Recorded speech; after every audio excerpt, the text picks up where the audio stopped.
Speakers of Heidelin is made possible by our generous patrons. Special thanks to our Supreme and Master Speakers, Omeji Cat Comet, Arisu Yamakawa, Alex Franco AV, Winebow Brood, Aurora White, Psyche, Asuta Starbreeze, Cletus Oreo, Lily Black, Bob Cece, Mictor Rabentau, Anathus Moonscar, Pamela Isley, Elenriel Maximus, Codrith Novelist, Mira, Celestau Notrell, Lazy Boy, Luke Osborne, Tex, Kai Lin, Arthur Law, Beridan Derard, Cypup, Spencer Christmas, Celine DeLune, Edwin, Webster Wolf, Severa, Circa Barrakiel, Kazran, Ventos Tia, Ryark Forbear, Leighton the House, Tony, Arcadia Lunashine, Framboise Zaccaro, Bergie Fudge, Seffield Cafe, Gregorium Cartus, Eros, Uananitsa, Tyler Curlyfries, Nat Clay, Chibi Duo, Jace Adama, Rurik X3, and Rivicus. Get early access to audio and video versions of the show, including the post-show, by supporting us at patreon.com/speakersxiv. Thank you.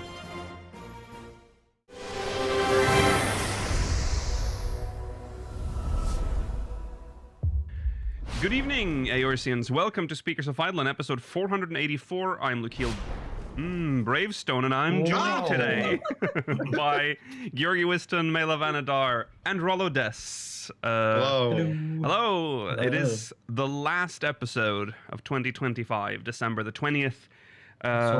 Where's the year come? Yeah. I know. I feel like this year just started. Yeah. No, just kidding. This year's been dragging on. This shit sucks. It's both dragged on, and I feel like I say that every year, but like started slow and then it just went very fast. Oh, okay. Pay no mind to the disappearing slides. It's the end of the year. It's fine. Yeah. 2026 will be a good 500. Yes, that's true. Good lord. Today, April, May. Yeah, I think it will be around then. I think. Yeah. Today we're going to. Today's a spoiler cast. I'll just say that right off the bat. Where am I in this? There we are. Today's a spoiler cast. We're going to talk about and review not only 7.4, but we're also going to review Starlight today. So just all of the spoiler alerts today. Everyone's here. Yes. We have to get this out before the end of the year because we'll be. It sounds very dramatic that we're going on a break. We're just going on a break for the 27th. We're just not going to be here on the 27th. The 3rd is our expected return. So it's our usual holiday break. Yes. We've been here how long? A decade now, or whatever. Yeah, almost every Saturday for a whole year. So we get one week off. So we're doing that. This shit don't stop except for the holidays. Stop. That's true. So yeah, we're gonna do that today. There will be no time for Mogmail, but do send us Mogmails that we can read after Christmas or over in the new year. Speakers.com/Mogmail. As long as nothing insane happens, we should be able to get to Mogmail in the new year. Yes. That's true. So please just chill over the Save holidays. the drama. Yes. Please. Yes. If something happens with the antelope, wait until like next year, please. Yes, please. Antelope, it's a deer. Oh, it's a deer, doe. sorry. It's a doe. It's a deer doe. It's still a deer. Excuse me. It's a lady deer. It's a lady deer. Okay. What's your tone? What's your tone when you talk about? It's funny because it has no name. I think it's more progressive to refer to things by the gender-neutral term. Oh, so does are so progressive nothing. now. It's level there 1. We go. It's level 1. So don't disrespect it. It's just level 1. Right. Yeah, it's just a little level 1. That's true. We'll talk about the doe. Name. We'll talk about the doe in a little bit. But yes, so welcome. Also, I've said that, winter break. That's everything covered. We can jump into the main show. Let's start with recent events.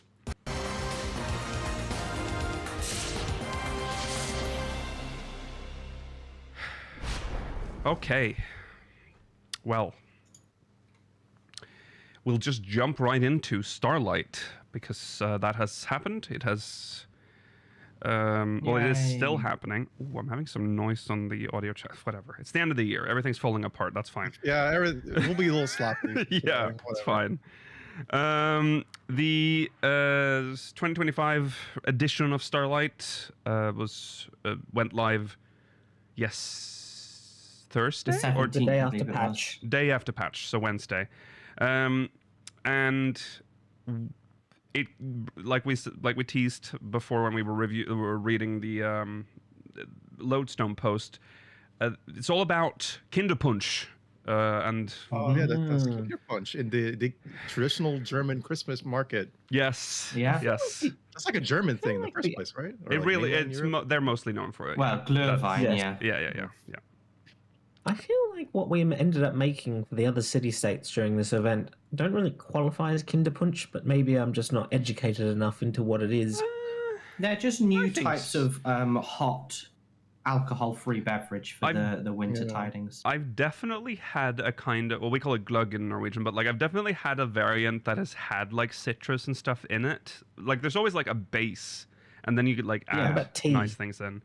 I mean, the tea one is more of that one's that's more like out there. chai or something. Yeah. It's just like mulled wine, right? That's all it really is. Yeah. Like it's non-alcoholic Well, mulled Glühwein and Glug is mulled wine. This is slightly different because it's for the kiddies. Yeah, I've generally never had it, so it seemed interesting. Maybe I'll try it out this year. Yeah, it's okay. It's like medicine. Oh, look here! I was supposed to do a bit, and it didn't get here in time. Fortunately, I bought a traditional Norwegian Christmas sweater to wear. I was gonna wear and steal your fucking culture. Oh But no! Not here. I'm sorry. I was gonna have it in whatever.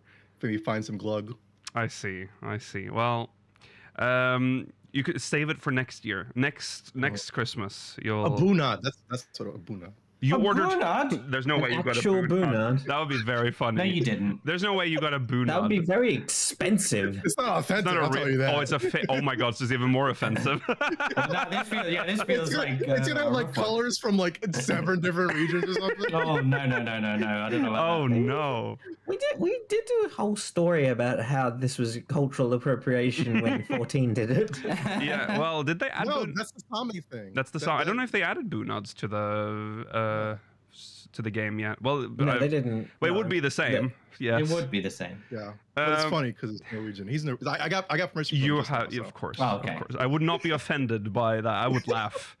I once saw there's like a sketch someone made where someone's like, oh, I got a new bunad. I bought it overseas, and it's just full of like cannabis plant patterns and like she's like, where'd you get it from? Oh, Jamaica. I got it from Jamaica. This is a Jamaican bunad. Just, that would be funny. I got that at Jamaican bunad. Damn. Yeah. Okay. Anyway, we're gonna talk about Starlight. Well, I've essentially pretty much summed up the story because we are making Kinderpunsch. Yeah. Like, last year's Kinderpunsch was so popular they thought, let's bring it back, and the other city-states want to get involved now too. Yes. So when they said, oh, you should go ask people about authentic ingredients, I was like, ooh, an event that requires me to leave the city-state? No, we're just going to talk to some people that have come to Gridania. Yeah. I was excited for that because there was a quest from maybe Valentine's or that something where before. you had to go to different city-states. Yeah. Yes. There's been a number of them in the past, but it's been a long time since I can feel like we've had one. Luckily, there were a lot of foreign Yeah, it just happened visitors to be. in Gridania at that time. I wonder why they And we didn't. went and had a little wander around. I wonder why they did that. Why didn't they just make Someone, I mean, at the end of the day, someone would probably complain about the teleport somewhere to talk to one NPC and teleport back. Yeah. I was even thinking, like, is it because it's level 15, which is... No, you would have traveled to all. Is it 11? When do you, move? Is it 14? 15, isn't it? It's 15. That's the other envoy Sastasha quest. is level 15. Yeah. I mean, you have to have done it to do these events anyway. Yeah, that's true. If I was going to redo that part of the quest, I would have made you go to the 2 different states and gather or buy or something, like do a small quest to get the ingredients for the punch and then bring it back. Yeah. But, oh, well. Gather. Not gather, but gather is a bit much. Unlock your gatherer. No, So that you can do this buy them quest up. line. Yeah. So anyway, yeah, you essentially never leave that new zone, which I mean, I like it. It's No, nice. you do actually. The people you talk to are in the actual Gridanian market. Oh yeah, sorry, you do that bit. Yeah, Yeah, you don't you're right. need You do talk Gridania. to the children afterwards that are inside, but yeah, you do actually go Yes. outside in the market, and talk to 3 people about asking them what's the vibe for your punch. Yeah. So it's primarily oranges and grapes for And lemons. Lenosha and lemons, and then teas. Citrus, essentially, yeah, and like dried Aldara, fruits. it's like for all a spiced tea, so it's Black like cloves. pepper It said. Too, Yeah, Yes. this yeah. It's an interesting blend. Oh, and butter. And butter. It's yeah. like a chai, buttery like an Indian butter chai, tea. I guess. Yeah. And But so with butter. then you they make that, and then you talk to the children, try to figure out what they want, which one they would like. It's one of those fun left and right first-person cutscenes. Yes. Well, actually, they do that one. They do one before, and I'm like, oh, am I supposed to remember this? Like what they wanted when Yes, the I wrote quest- them down. you had to walk around, ask the kids what they wanted, and when they come up, when you do the cutscene where you have to give them what they want, they tell you exactly what they want again. Yes. Yeah. So it was pointless, but oh well. It's always nice to go to the Christmas market, I guess. Though. Yeah. It's a lovely zone. it's a I nice just wish zone. there was more to buy and do. Yeah, I There's mean, heaps of NPCs there. I think Yeah. we've talked about it plenty of times, but the floor is just so fucking low. Yeah. I can't think you're so low for 14 events. 'cause Yeah. They're always just, they're so nothing. Very short. It's basically like a normal vendor, Mhm. the event vendor, and then someone who sells flowers, which is nice, I guess. But Like, There's a lot of flowers there. Yeah. so many flowers. Yeah. no other game that does like holiday events does some this bad I know. or this nothing. Like, Yeah. There's almost in every other game. There's almost always something you can continue to do daily for some reason. Yeah, because she even when you deliver this to oh, what's her name again? I always hate her name. Amgaranji. Amgaranji. She even says you can come, like you can return and help us out more. And I thought, oh, it's a repeatable, so we can just keep playing this. Like there's like some sort of mini game following this. Is there? Yes. Oh, so there is. I It's a never went hidden back. one, apparently. Yeah, I didn't go back It's either. hidden But yeah, there. Mailer didn't realize it either. You know the Saturnine T person, whatever his name is, the person you talk to initiate the cutscene where you turn left and right and give the children tea. Yeah. If you talk to him again, it's not a quest. Oh, But if you talk to him again, you get the chance to talk to 6 other NPCs. And then you can give them either the straight tea or you can give them some crazy tea. Oh. Because like some weird woman has apparently I don't know who this is referring to. If you're in chat or in comments, can you tell me if this is a specific NPC that I don't remember? They talk about this strange woman that turned up to the festival with all these strange ingredients. I'm like, oh, you might enjoy these in the tea. yeah, I was you can wondering who give that them was supposed to be. I was like, oh, who? wow. there were a Okay. few NPCs like a around there. NPC? There was a Mamulja who was trying to hawk Oh yeah, maybe some it's wares. the person that's part of like the alchemist / culinarian Watchameki quest. Maybe that like if Maybe, that's the yeah. case, because there were some Amul jars there, but I don't remember that closely. But yeah, They so you just can were trying to hawk tacos. Yeah. yeah, so you can you can have conversations with the 3 adventurous guild leaders, so Mion, Mimosy. Badaron, and Mamodi, Emmerich, Hancock, and Erinville. Okay. Not bad. Okay. Well, that's So there that's is more to the better. quest. That's good. So does it not? Does it Not have quest, an? I should say, event. I didn't even go back to the other There's place. not an No, icon. There's no icon? There's not even like the little exclamation yeah, mark that it should be indicates like signposted. something is there. Yeah. Yeah, I know. I did think it was weird. Okay. Well, I'll have to go back and just It is. do that, I guess. It but- is signposted because of what you said about Amgaranji. It's just not indicated when you're in there. Right. Right. Okay. Other than that, though, there. Oh, yes, huge thing that I have to point out. When I went to the vendor, I think you also noticed last year's item is for Yes, sale. this is very unusual. Yeah. I didn't. I I thought. think it's because they form part of the event still set. that it would have been Yeah. harsh. It was a little too rough to thank do God. for Christmas. It's like, First time they've done it for a long time. yes. Maybe ever. I mean, I know it's not going to happen, but I was maybe hopeful as like, oh, this is the start of them, like, you know, maybe letting some items come back to buy. I don't know if that's probably not. It's probably because of No, it's I part think of a it's set. just part of the set. But it does kind of make last year's event not irrelevant, because if you enjoyed the event last year, then you get the experience. But like, there are no exclusive rewards to last year's event at this Oh, no. point. No. Right. No. The beginning of the end, maybe. Well, Well, I think that's fine. I mean, in a perfect world, that's how it should have been, because you can never do the last year like properly again anyway. Yes. So, but instead they put it on the Mog Station.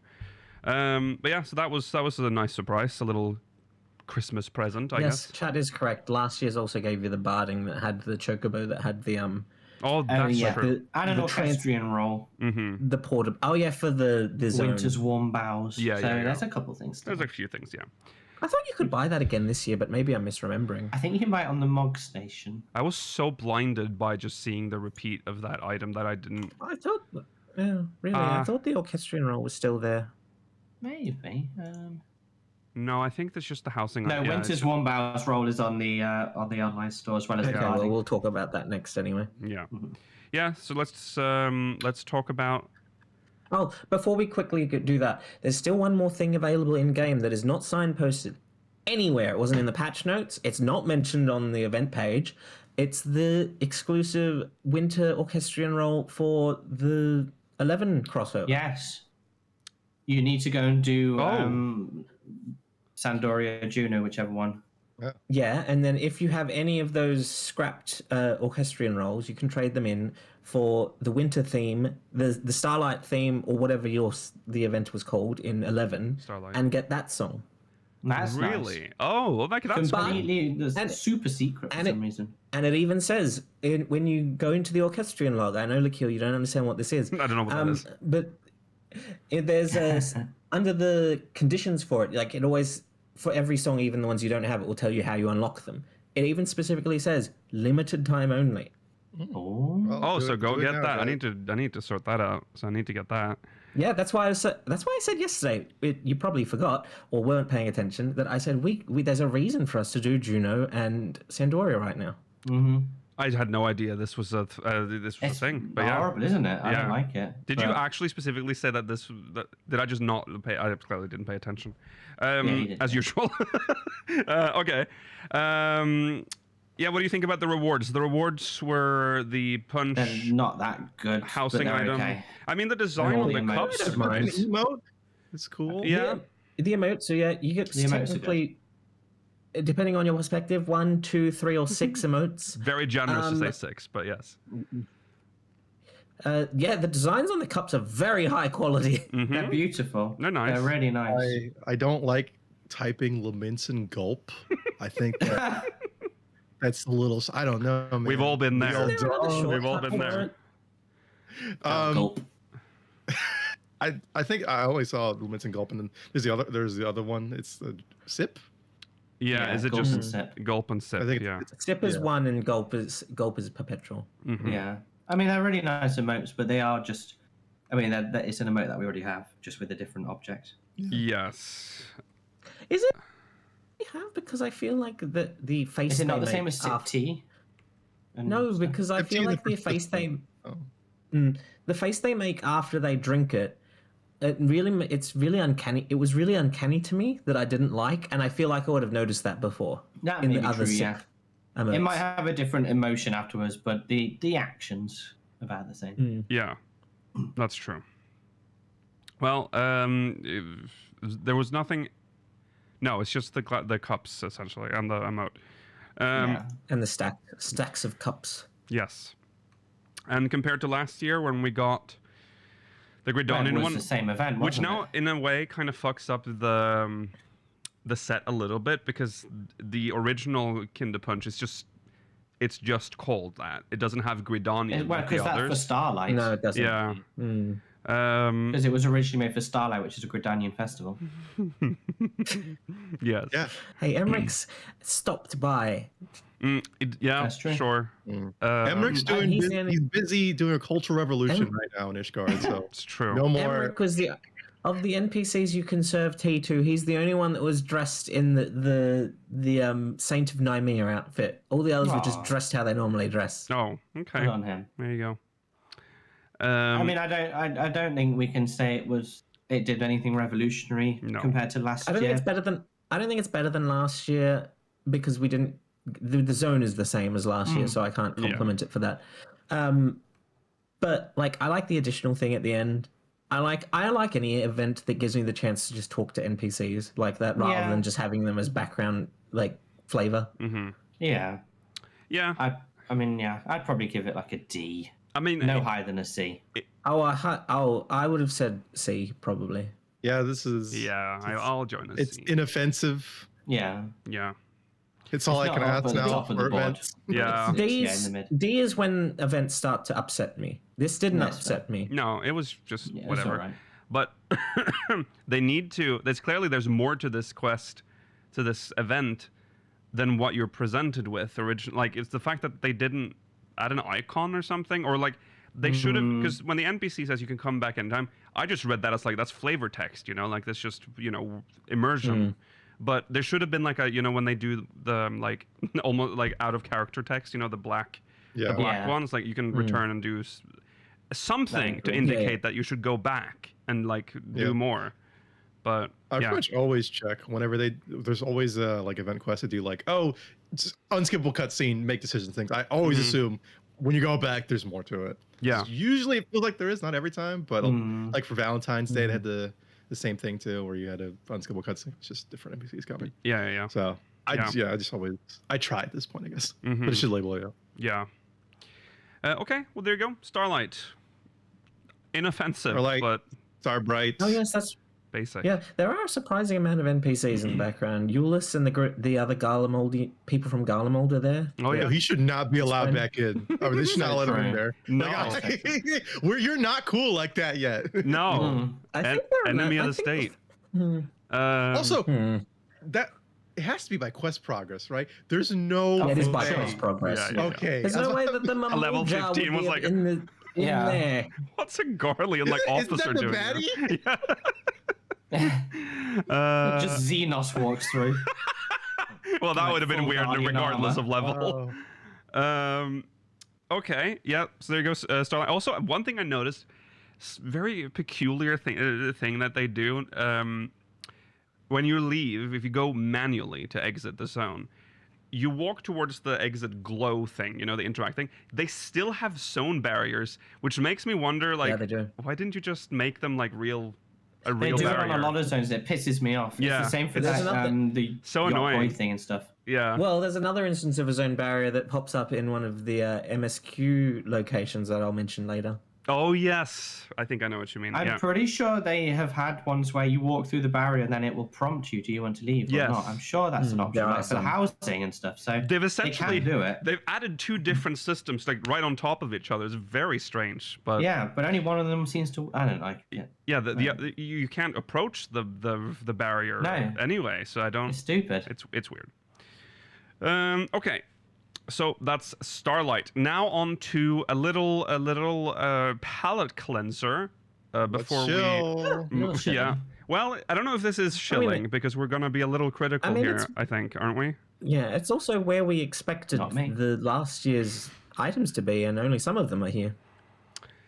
Right. That's true. There's new items. I love Final Fantasy XIV Online Store, and I love the option to purchase additional items. Did the check really clear? Okay. Did the check clear for you? You checked it, yeah. The check. Mine's still pending.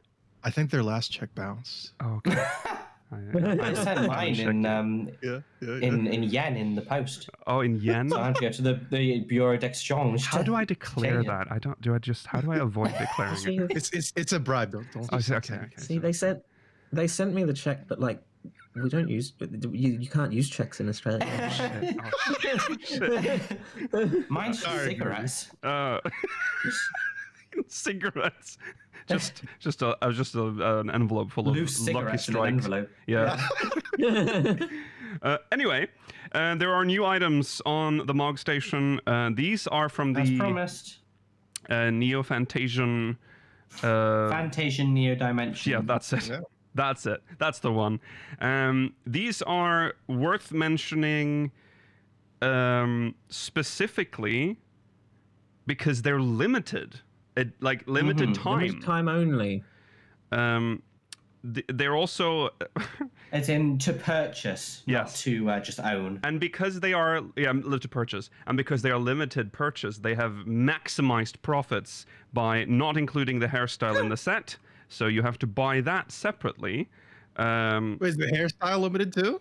Yes, Yeah. everything. No. Yeah. This entire collab is limited, so get that FOMO. The armor sets are very interesting because 2 of them have an earring instead of a headpiece, which is weird. Let's see. Yeah, so that's. I will say, I will ask this question: of the crossovers that have been from non-Square Enix franchises, because even though CS3, helped port Neo Fantasian, Square Enix still doesn't own the rights to this game. Yeah. Yeah. Is there anything on the MOG Station or the Final Fantasy XIV online store that is from a non-Square Enix owned property? On the store. Not that I can think of. I don't. No. Are the Dragon Quest boob hat and stuff on there? No. That's Square Enix, though. Yeah. Oh, that's true. Well, that's Square Enix as well. But it's also they're also not on here. No. But those are also recurring events. Yes. To be honest, also the majority of non-Square Enix collaboration items are all attainable in-game through events rather than the store as well. Yeah, that's true. Usually, though, remember that was that time for Garou where it just went away. That's true. For a Yeah. while. And Yokai, I mean, I think Garrou's back now, isn't it? Though. It is back. Garou? Yeah, it is. It's back Yeah, permanently so- now, I think. No, they didn't say permanently. They said for another Indefinite is what they use. indescript period of time. Yeah. And then Yokai just seems to come back whenever they need to fill in some Yeah, downtime, I but guess. then they never add new weapons anymore. Yeah. The FOMO is at least it's not. You got a lot of time if you're looking to get this. It will be available for purchase until June 1st, 2026. So that is Yeah. a lot of if If you just put aside like you need to save up for $15 a this. month, Yeah. Then you should be be able to get them fine. all. Are you Yes. guys going to fall for the FOMO for this one? No. Be honest. I like the blue dress. I do like I don't mind the guy's outfit. I don't think I'll buy it. The It's emotes, not I don't feel like I need. The emotes are shit. In fact, I didn't even realize there were emotes until Mela pointed them out to me. Yeah. The hair Yeah, is the bright thing and that I'm noisy. most interested in maybe buying. Yeah, that's Except what for the gets fact me. that it's It's the hair. It's something you can claim. That's Yeah. true. Yeah. Ooh, You'll have that on your account like after June, and you'll be like, guys, Exactly. do you have this one? And I mean, the one on the red doesn't look bad. Actually, I kind of The like hair's that. nice. Yeah. All the I hair's like- decent. Yeah, I like the middle hair because I also think the middle hair is like pretty gender neutral. Well, that one's. I don't really love the outfits for the other 2 hugely on my character at least. But I like the blue one, No, so I might get that. I don't really like wearing another character's outfit that much either. It feels just. Yeah, Well, that's he's how in- I he's feel in as our well. game, at least. No. But Yeah, yeah, you're I'm right. It's just forever like that's just someone else's. You're just outfit, cosplaying, you know? Yeah. Yeah. Yeah. Like, Yeah. I mean, maybe the dress, like the chest part, would look kind of nice on something else, but I feel like we already have similar things in game, so it's. Mhm. Yeah. Yeah. Looking at the pictures of the hairstyles, that's just the graphics update, but they're very crisp. So obviously they look very They're nice. They're very nice. detailed. But yeah, that can be the hairstyles are €4.30 and the outfits are €13.50. And I'm assuming that's like roughly $14 probably, and the emotes are €1.74, probably $2. And whatever that is. $18 American, $2 for the Oh. emotes. Sorry, 18 for the outfits, 2 for the emotes, and then 5 for the. God, the exchange rate has haircuts. changed. £11.16 for the outfits, £1.20 for the emotes, and £3.60 for the hairstyles. Okay. All the outfits do have 2 dye channels, so if that's important to you as well. You can check them on Dream Fitting. I've had a look there. I like them. You can't check the what'd hair, you say? sadly. You can check them in Dream Fitting. I see. You know? Yeah. What? No. Nothing. Why would I? Nothing. Why would I? Okay. Why would I? I don't want to see anyone using the emotes. No. They're incredibly bright. They're incredibly loud. Instant Please don't blacklist. use If I see you use it, blacklist them. immediately. For 100%. Yeah. You're out of the community. Yeah. Okay, so there you go. That's available for purchase Looking forward to until it. June. So, okay, now, boy, oh boy, this is what a nightmare it What a has list. been. Yeah, that the restructuring is going well at Square All right. Enix. How dare you? I actually don't think I have ever seen this many issues following a patch. This has to be a new record. Before we went live today, even more issues occurred. That's true. Oh, did they? I didn't see them. Because on our Discord, there's a channel that has like every time there's like maintenance issues or like any issues on the server, and it just fills up nowadays. So the QI restructure it's going well, I QA. think. It's QA. not quite interesting. Not I QI, think not QI, QA. Yeah. Yes, Just going okay. it's going okay. Okay, so let's start with Occult Crescent, because that was the first like real sign that there's. I think this was one of the big. biggest ones. Yeah, was this one of the was biggest ones. huge. Known issues and I mean, the wording is quite extreme. yes. Known issues and access restrictions for the Occult Crescent South Horn. This was on December 16th. We have confirmed a critical bug in the Occult Crescent South Horn that allowed players to repeatedly obtain items from the treasure coffer on the field. We sincerely apologize for the inconvenience, but we have restricted access to the Occult Crescent South Horn. This was on They the don't tell you how- 16th. This was and they on don't patch tell you day. how you could have done that. No. I like that they avoided telling you the method because Yeah. obviously they don't want people doing it. But it was basically, you know how when you open a chest, the chest does not disappear straight away. If Yeah. you kept clicking on it, you would get a Oh, new yeah. item for every click until that chest vanished. If you set up an auto-click macro for like 0.1 second clicks, Oh my you god. could have filled your inventory. If Yep. you did this more than... Just be careful with these kind of things, because obviously if you notice an exploit, you shouldn't use it just Yeah. for your accounts. So, Yes. Don't forget Ungermax. Spaghetti Yeah, runs are exactly. not real. Yeah, that's So it's not real. that's true. You can do it once and be like, oh, I didn't know what I was doing, but to do it a lot would have been a mistake. Yes. Currently, attempting to speak to the NPC to enter will cause an error to be displayed, preventing access. Oh. We kindly ask for players in this duty to refrain from exploiting this bug, because from what I understand from this, they weren't able to they didn't kick people from the instance. They just 170 simply minutes of that. prevented people from entering. Yeah, because why did they need to kick people? They'll get kicked eventually. Yeah, that's true. Yeah. 4 or 5 hours later. Yeah. The people in there though were probably going fucking crazy. They have so much Oh yeah, I money. reckon no. Square Enix were keeping an eye on all of them. Oh yeah, for sure. We are prioritizing investigating and resolving this issue, and the duty will be made available again once the issue has been resolved. We kindly ask for your patience in the meantime. Additional information will be provided when the situation changes. Now, it is so important to know that this was on patch day, so almost immediately after this content came online, it was shut down. And it was shut down for almost a day. It wasn't open until the next day when they'd conducted emergency maintenance, which was on December 17th. That's when they announced that they had fixed it. I'll read it. Regarding The the emergency maintenance Yeah, was on the 18th.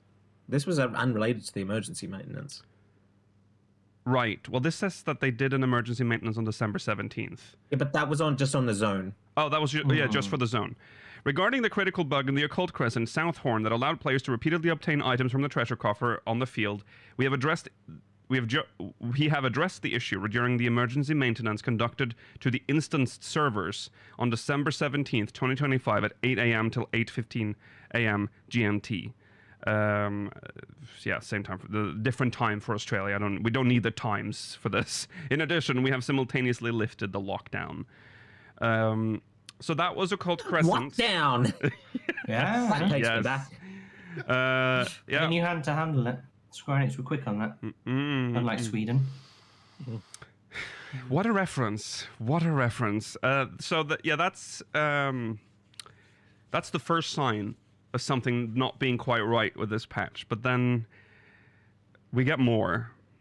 And this, nothing is as serious as the one we just read, essentially. But now we're getting to like more silly issues, I think. Yeah, there are some silly issues. Quickly before we move on, though, Yeah. can I say, how did they break it? It was working fine, Yeah. and then it stopped There's a little working correctly. button in their code. There's a little button that says "can repeatedly click to get more items," and it's normally off, but they accidentally turned it. They clicked it on. It's your GP's like personal button, just so he can get all the stuff he wants. To be honest, I can understand it needing to exist during QA and only during QA. So if you want to check like the loot table is truly random. That's true. True. Yeah. It's just strange. That just means that they didn't check it properly before they shipped it. They didn't quite quality assure it. You could say that. You could say that. Thank you, AI QA. Yeah. Technically hasn't been implemented yet, I think, but they have cut down the QA staff. I said this during our weekly streams. If this is a result of humans, they're just going to listen to what we're saying. Like, we were right. Yeah. We need to get rid of more humans and use more AI. They're going to be like, bring more AI. Yeah. It's not because we've removed half of the QA staff. It's because it's them. We need more. They're more the wrong flankers. half. Yeah. Okay. Anyway, that's Occult Crescent. Next, now on to more silly stuff. Known issues following the release of patch 7.4. This is also on patch day. It was a rough day. As of December 16th, we have identified the issues listed below. The issues are being investigated and addressed, and additional information will follow as the situation develops. What's this? So serious. What a serious intro. Current known issues. The color set for die 1 and die 2 on the following equipment items are displayed in reverse to their intended appearance. Housemaids' wrist dresses and loyal housemaids' wrist dresses. Are you fucking kidding? I know. What the fuck, dude? This is the maid thing, right? I can't even. How am I going to figure that out? It's being investigated and addressed, and additional information will follow as the situation develops. This only seems like an issue to me if it's like it switched the two of them, or like that it had previously been. Because otherwise, why does it matter? If you just reverse them, then just swap them. Yeah. Yeah, it's odd. We have confirmed that an error occurred during the die settings for other equipment on the same type. Sorry, of the same type. We plan to make corrections promptly. As the corrections will restore the item to its original state, we kindly ask that you refrain from re-dyeing until the corrections are complete. I choose my expensive dye from like a log station. Yoshi, refund me. Yeah. For those who have unnecessarily used dyes due to this issue, we will consider appropriate measures and provide compensation at a later date. So 30 days game time, I expect. Yeah, at least. For my 99-cent dye. Yeah. We apologize for the inconvenience. The issue That's was pretty then fucking expensive, Rollo. 99 cents for a fucking I have to in-game say, die for one piece of gear. You're telling me. Yeah. this game-breaking issue was kept in the game until December 19th. So, that That's when they had the emergency maintenance. Yeah. So we apologize for the inconvenience this may have caused. We're not done because there was more. December 17th. Known issues following the release of patch 7.4. Currently, we have identified the issues listed below. Can you not read this each time? Because I think it's funny. Is the same every It's time. funny. It's funny because it's just like you just know someone's like, oh, I can't believe I'm typing this out again, or just copy pasting this shit again. They're not typing I just it love out. it because it's so serious. The issues are being investigated and addressed, and additional information will follow as the situation develops. Current known issues. On the Zero's Order Cuirass body gear, the cape's lining does not reflect any dyes. Oh my god. They fucked up with dyes for some reason. Additionally, the waist decoration portion, which was reflecting dye 1 prior to patch 7.4, is instead displaying the color from dye 2. Oh, for God's sake. You got the channels crossed, dude. What the hell? The color of the feather decoration. When will it end? The color on the feather decoration on the headgear, Zero's Order Chapeau, is incorrect. Oh, chapeau. it has changed from what it was before 7.4. What an interesting... Oh no! Interesting wording. I don't know what that means. It has changed from what it was before patch 7.4. If you know, you know. When certain races/genders equip the following items, the fabric/color of the abdominal area and the color of the chest pattern are incorrect. They have changed from what it was before patch 7.4. I'd say reading ahead, I don't know if they needed to put genders in there. Body gear. Body gear, Palika vest of striking, Palika vest of aiming, and Palika vest of scouting. Affected race and gender. Which race and gender was affected? Which gender was affected during this most? Midlander male, Mikote male, Elizon male, Aura male, Viera male. Aura's interesting because that's the only one that doesn't use the same body rig as the others. The others all use very like stretches of the Midlander male body. Yeah, that's true. We plan to... Yeah, no Lala male, but also no female. No female. No women. No women. We plan to address these 3 issues in an upcoming hotfix. We kindly ask your patience until the fixes are implemented. We sincerely apologize for this for any inconvenience caused. Now, there wasn't a lot of this was solved on the December 19th emergency maintenance.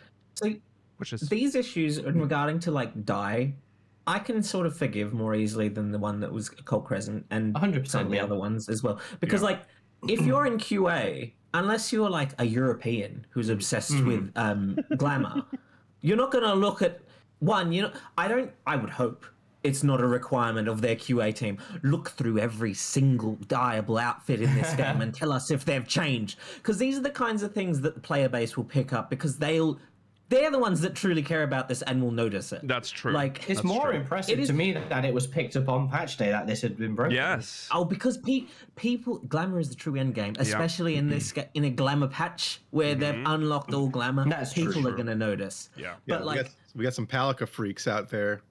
yeah, but just like this is something so like minuscule that like I can forgive this. Yeah, forgive it, but it is just it's a list of a lot of issues that have just occurred. I feel it looks worse. I mean, as the game grows, It looks worse. It gets harder to worse QA. in relation to everything else. Yeah.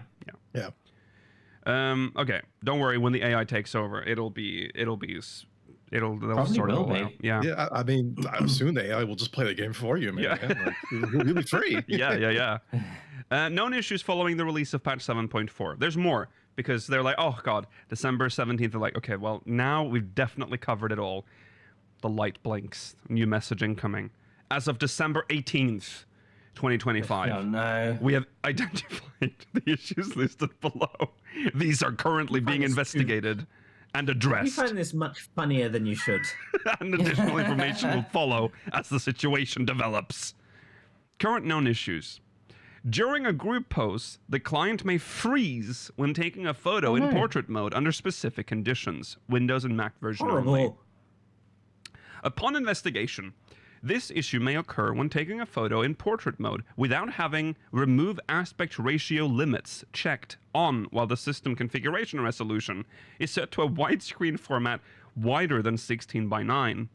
When taking a photo under these circumstances, the system adjusts the screen to a 16:9 aspect ratio. However, during this process, the client may freeze depending on your PC environment. Should you be using the said environment, enabling the Remove Aspect Ratio Limits option will allow you to record in portrait mode without the client freezing. However, please note that removing the aspect ratio limit means the recording will occur at your current resolution rather than being adjusted to a 16:9 aspect ratio. We would appreciate it if you could test this within the scope of what is possible. We sincerely apologize for the inconvenience this may have caused, and we thank you for your patience until the issue is resolved. See this I one. never touched this portrait mode. See this one. I feel like it requires you to have the actual hardware to test it. Yeah. Which, if they're testing all on 16:9 monitors, I don't know how you CRTs. They're actually testing a 4x3.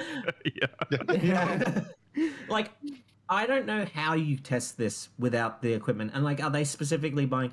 Yes, let's buy a 16 by 10 monitor, and then these other aspect ratios just. What I would just. It's why PC development's so hard. I'll tell you. Yeah. As a guy that does have an ultra wide monitor, these companies do not fucking test for ultra wides. Yeah, it is. Yeah, that's what I thought. If you play a lot of It's still PC rare. games, so many UI elements are just fucking broken, Yeah. or like where they're not supposed to be on an ultra wide. But did 14 not recently update to support ultra wide resolutions? I feel like we've covered this at some point. It's always supported it. Yeah, it's always supported. Yeah, so it's you'd just- think that they'd have But at I mean- least but, one like, monitor. It supports By it to the same support. degree that Yeah. any game supports Very it, which, as loosely Rollo was saying, is not supports. good. Yeah. Like, Yeah. It, It doesn't kill your computer when you launch the client. No. yeah, it does the bare minimum, which is it will add horrible pillar boxing. I understand that for cutscenes because you can't they'd have to Yeah. like account for a lot more screen space when they make they cutscenes. shouldn't have to Yes. do that. Yeah. Like, could you imagine trying to like, oh, I'm gonna film this scene or whatever. Yeah. But man, what if this guy has this big fucking monitor? What if this guy's playing in a 1x1 square? Like Yeah. that. Unfortunately, 16 by gotta 9. pick. Yeah, 16 by 9 is Yeah. the standard. So Yeah. I mean, will. It's the same reason. It's the same reason when you're watching like a movie on a larger screen. You're like, but my screen's 16 by 9, Yeah. and you're forcing me to watch this 90s sitcom in 4 by 3. yeah. Yeah. Why is it No. not accounting for the size of Stretch my it. screen? Yeah. I want to see Bing Chandler stretch the fuck out right now. Yeah, Bing Chandler. Bing Chandler, the Japanese way of referring Bing to him. Chandler-san. It's, Bing Chandler. I didn't fucking want that. it's Chandler Bing. But yeah, Bing. Bing's not a name. Yeah, Bing is not a name. Is that his name? Hey, I I'm don't know, I Bing. didn't fucking watch Friends. It's me, Bing. Is Okay. he like the evil friend or something? Oh, Oh, you don't. We can't get into your An evil friends friend, on it no. right now. Evil Isn't there friend, like an it's- evil friend in Friends? That there's not an everyone hates? evil friend in Friends. They're Monica, maybe? Shush. okay. Watch Friends. Watch Friends no. or not. You know, do what you want. Do what you want. All right. It doesn't end, but this is more of an update Well, this of. is an update. Yes, there's an update to. At some point, they just went. Fuck. Let's just not. No more. Don't. We don't need to remind them what's wrong. Just fix it. Just fix it, and we'll tell them what we've fixed. Well, December 19th, Final Fantasy XIV has been updated. And the following issues have been addressed. In Hell on Rails and Hell on Rails Extreme, a party wipe during the boss attack Runaway Train may result in the following job gauges resetting incorrectly. For Paladin Oath gauge, Pictomancer Canvases, White Mage Healing gauge, and Astrologian Arcana gauge, and Sage Adderskull gauge. So the gauges would reset. That's why we didn't succeed yesterday. That's why. Completely. Well, That was it. 'Cause This week we played after the patch. we did play after the patch, No, unfortunately. no. I think, no. I think my thought- client wasn't fully updated then or something. yeah. That's possible. The Phantom Dancer's dance action was not applying the following detrimental effects: paralysis status inflicted by Jitterbug, and blind status inflicted by Mystery Waltz. Jitterbug. No wonder Dancer was so shit when I played it on Wednesday. Yeah. The die stuff that we mentioned, and the race and gender bug, issues yeah. Please with don't talk about housemaid's wrist dressing. no. On the on the so Karas, seething. the Zero Order Karas thing. The feather, I think everything. Oh, the NPC. So hold on. Closing the command panel settings window using the cancel button may cause other open windows to become unresponsive. Well, that's not Oh, good. that's weird. That's an interesting What error. just some really out there strange. Yeah. I bugs. still need to use the command panel. haven't It's used just, it it's yet a lot of either. effort No, to I've change not all put of it up my yet. UI just to No. all these. I know. It's great. I love that these things exist. Yeah. But I'm an old man. You can't make Yeah. changes To to rewire so much. I'll do maybe this weekend I'll do it actually. Yeah. I actually Yeah, I want to. I did something that I have not that I was saying that people have been wanting me to do for a while. I finally emptied my retainers and turned all of my gear into glamour stuff. No. Oh, It's over. did you Oh, thank goodness. Yeah. did you put it You into like fool. the sets too? Yes. I have to say, one thing that I didn't know, and what annoyed me, is that the stuff that you already have in the glamour dresser, you can't turn them into a outfit glamour from the glamour dresser. What the fuck? No, gotta be I removed. brought this up during the last podcast. Yeah, it's so annoying. That You was the have to problem. retrieve it and then do it again, and that's Yes. like so. What a 14 way of doing that.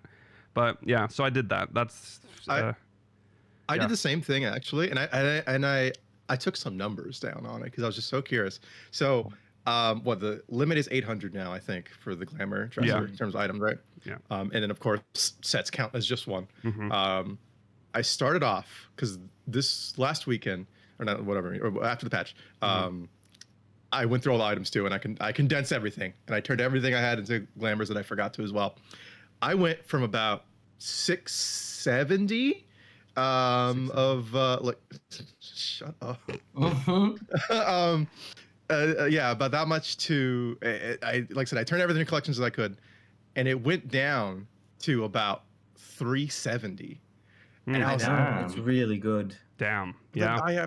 I have so much number. Yeah. Yeah. So Yeah, I much know. number. Yeah. I did it back when they only did the level 1 outfits, and that was already a big decrease. Yeah. I can't imagine what it would be like now. I was still Yeah. annoyed to see that there's a lot of gear that's still not an outfit glamour yet, but it's, I guess they're just I gonna mean, like Yeah. most keep of adding the that. most of the dungeon One patch stuff at is a not time. accounted for. Yeah. Yeah. Okay, I did run into a weird problem though, right? And this is because I was an early adopter of the glamour dresser when it first came out, like week one. Same. And I don't know if you guys remember, there was, I guess, some weird bug or whatever, that it I guess it changed the quality of your item. It's supposed It to would keep the force quality. it. It was forced it to. Originally, it could only be forced to normal quality. They couldn't store it Yeah. at high quality. Right. Yeah. Okay. But because I put a lot of gear in there early, I have a lot of gear that's high quality that should not be high quality. Oh. Like it's not possible for it to be high You have quality. impossible gear. Well, you can't sell it Yeah. anymore, so I suppose it doesn't matter. But No, that's it cool. doesn't matter. It's cool. But I think it breaks the sets Oh. because you can only put Oh yeah. other high quality stuff with Yeah, it. yeah. HQ and NQ stuff are incompatible. Oh, in so you got like Exactly. Glamour HQ Dresser. like blue gear and shit. Yeah, like random shit that should not be high That's quality. weird. And I like at the time I didn't put all the stuff in there at once, obviously, because I just wanted to select items. And so now I have high quality sets that can never be completed. Oh my god. Because it's so weird. Oh, that's. It's so strange. But this I guess it's my fault. Can for you take it being out and do early. right click lower quality and then put it back in? I mean, I that's think- the solution. I I guess think I that could, but could. I kind of like But having. it's fun these to just have. Yeah, it's weird- cool. Yeah. It's cool. It's a weird quirk. items that should not be high quality. Yeah. I don't know why they Get a did like that too. full- It was just a get blanket full fix. high quality tombstone set. That'd be cool. Yeah. Yeah. Okay. Well, I mean, yeah. Again, there's going to be a lot of fixes probably to glamour now going forward. So, please add just an option to turn it into outfit Yeah. glamour from the Yeah. glamour thing, please. That would be easier, but we always take baby steps in terms of glamour in this game. So Yes. maybe in 2 years. That is slowly happening. Yeah. Yeah. That's true. Man, we'll get the collection in a decade. I'm pretty sure. Yeah. We're on the right path. 100%. We are on the right Yeah, path for absolutely. sure. Yeah. Just in time for the second Endwalker.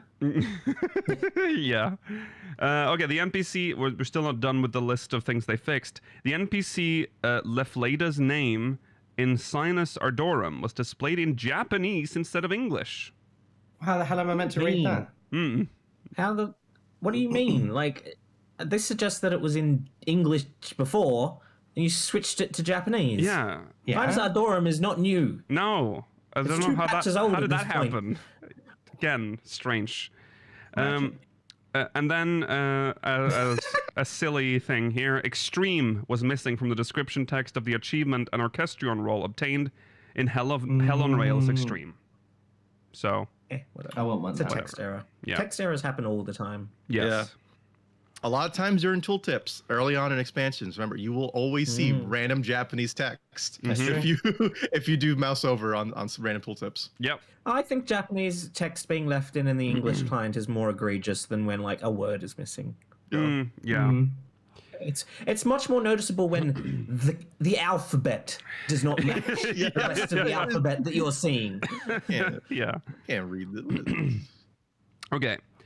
Again, so many troubles relating to Zero's attire. Well, I think this is the same. I think this is just further mentioning like will compensate you I for see. the changes to the Zero attire. I see. Okay. Yeah, I don't think you necessarily need to read this one.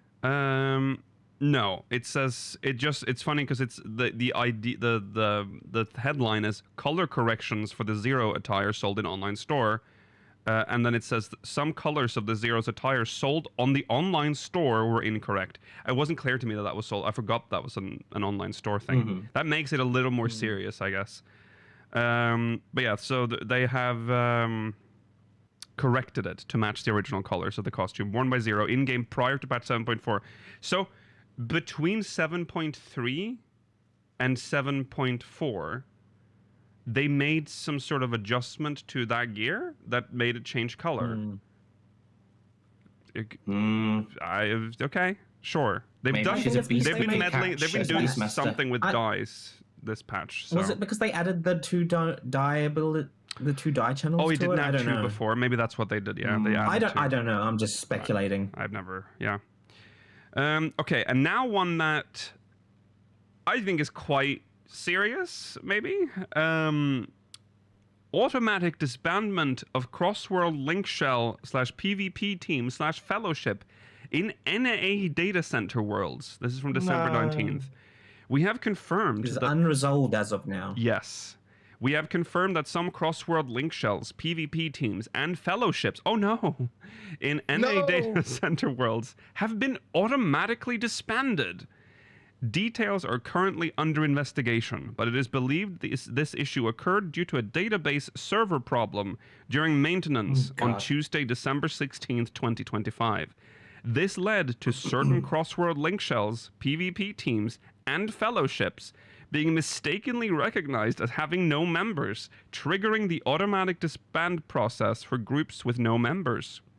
We are continuing our detailed investigation and exploring recovery methods.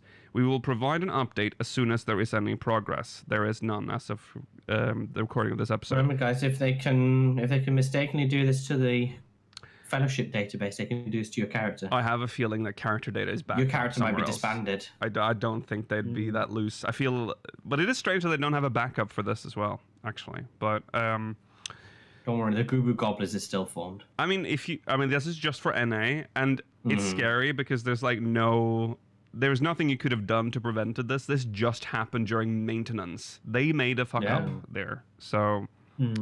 Not much to say about that, but sorry for those that lost their Link Shell PvP team and or fellowship. The Link Shell one is pretty bad. I think that's the worst one. Yes, I agree. I mean, PvP team is like pointless and no one's using anyway, and same with fellowships. But yeah, losing your Link Shell that must be rough. Because how do you because I don't know if Link Shells work. Again, the way I play the game has changed because of speakers, but back in the day, a Link Shell, if I lost my most active Link Shell, I would have to find the people in the Link Shell to be like, I wouldn't even have a clue what to do. Yeah, I'd be lost. I wouldn't remember all their names that easily. No, because it's just casually chatting on the Link Shell, right? So yeah, that would be rough, but oh well, what can you do? It happened. So that's the list of shit that went down after patch 7.4. Yes? But that's not all. Oh, yes, you're right. Wait, how can we forget? The dough. There's more. Yay. Oh, level 1. Yeah, a mysterious mob. It's more than one. Yeah. Several mysterious mobs have appeared in Kurthus Western Highlands. It's essentially... They're does, so like Georgi said earlier correctly, a female deer with no name. Level 1. Of golden sunshine. This level 1. Yeah. They're amazing. I've been to see him. I've prayed to him. I've joined the cult meetings. We've gathered around it in awe. Oh my It's god, beautiful. the meetings are people are praying into it. It's just so funny. And actually, I ran up to it right now. Yep, there's It's still a phenomenon. Yeah, it's a yeah. phenomenon, and it's People- interesting. People love, anomalies It's in just a a funny game. quirk. I Yeah. like it because it's so harmless and like I didn't really care, but I like how much other people care, and Yeah. I think Yeah. that makes that I like that about our community. Yeah. I- They can all go Nice. crazy about this little unimportant thing, and I also like that it survived the emergency maintenance. Yes. Oh, yeah. I was so sad. I thought I was gonna go. Yeah. There was so I mean People were exactly right. mourning. There was so many social media posts about people just like so sad that this will be the end of the level 1 dough. Yes. It's just shout outs to level 1. My favorite thing, though, I have to say, is when people go and take a screenshot and they hide the HUD because I'm sorry, but you're just taking a picture of a mob that's already in the game. Part of it is seeing the name. I've seen so many pictures on Yeah. Twitter, people like, "Oh, here I am with the dough." And it's just like, where's the name? You're just next to a dough. But yeah, there's some Yeah, speculation. It's so... Yeah, Yes. people think it was Beastmaster Yes. involved, maybe. Mhm. That this or like might be- Beastmaster prep. Yes, this might be like some sort of test of the Beastmaster system. Yeah. You know. I guess people didn't really talk about it too much, but I feel like it's a little not talked about. But it's level 1 in Corthus Western Highlands. Yeah. It's a Yeah, Heaven Court Heavenswood zone. Yep. Yeah, like every mob around it is level 50. Yes. Yes. It is. It is aggressive, which is sad. It is aggressive as Yeah. well, Yeah, which he's is a interesting. fucking- it's Yeah, but if you're No, I just mean it should 10 be or a passive higher, creature. There are so few passive creatures in the game. it's not meant to exist, Mela. Yeah, yeah. Or how dare you? If He is fighting for his life. Yeah, he's try struggling in those conditions. The world is rejecting her. They're she being flashes bullied out. by the other Steinbucks, Mela. They can't exist. They need Will protects the dough. to exist. I mean, I want you to know. Yeah. I'm looking at it right now with a group of people. It's just aggroed on a guy dressed up as Santa. He's just getting the dough is just constantly attacking him. He's just laying on the ground. yeah, So Oh, that's funny. shout out to that guy on Zlyra. it's if this truly is a glimpse into Beastmaster, it is. I mean, I guess it is an interesting. It's positive Yeah, potentially because positive. it would mean that we are getting monsters to tame in the overworld. Mm-hmm. Mm. Yeah. Oh please! Oh, I hope it's that, and I hope it takes forever to do. Yeah. Because this expansion isn't happening next year. No, that's yeah. Yeah. It's got to be something. There's got to be like 300 mobs for you to tame, or at the least. And each one you fill in mean- the bestiary and it gives you a little lore dump on them. Oh, I yeah. love that. Yeah. I can't. Maybe you gotta remember how catch like to- 20 of them or something for it to count or something. Oh, like, yeah. you gotta. There's like a some crazy catch numbers. chance or something like you don't. Oh. Yeah. I can't remember if I mentioned this on a podcast or during a weekday stream. The fact that we don't have either Beastmaster or Blue Mage yet is concerning, and I sincerely hope they're releasing both. As in, there'll be an update to Blue Mage and Beastmaster will release next patch, as their way of dealing with the fact that this will be a long off season. Yeah. It's going to be rough. Yeah. Well, yeah. So that's cool. Hopefully, well, the dough will. I guess it wasn't very high on their list of priorities for the emergency maintenance, but it will be removed. Unlike at some other point, things, I'm sure. it's not No. actively harmful. I'm sure Right. they don't really care.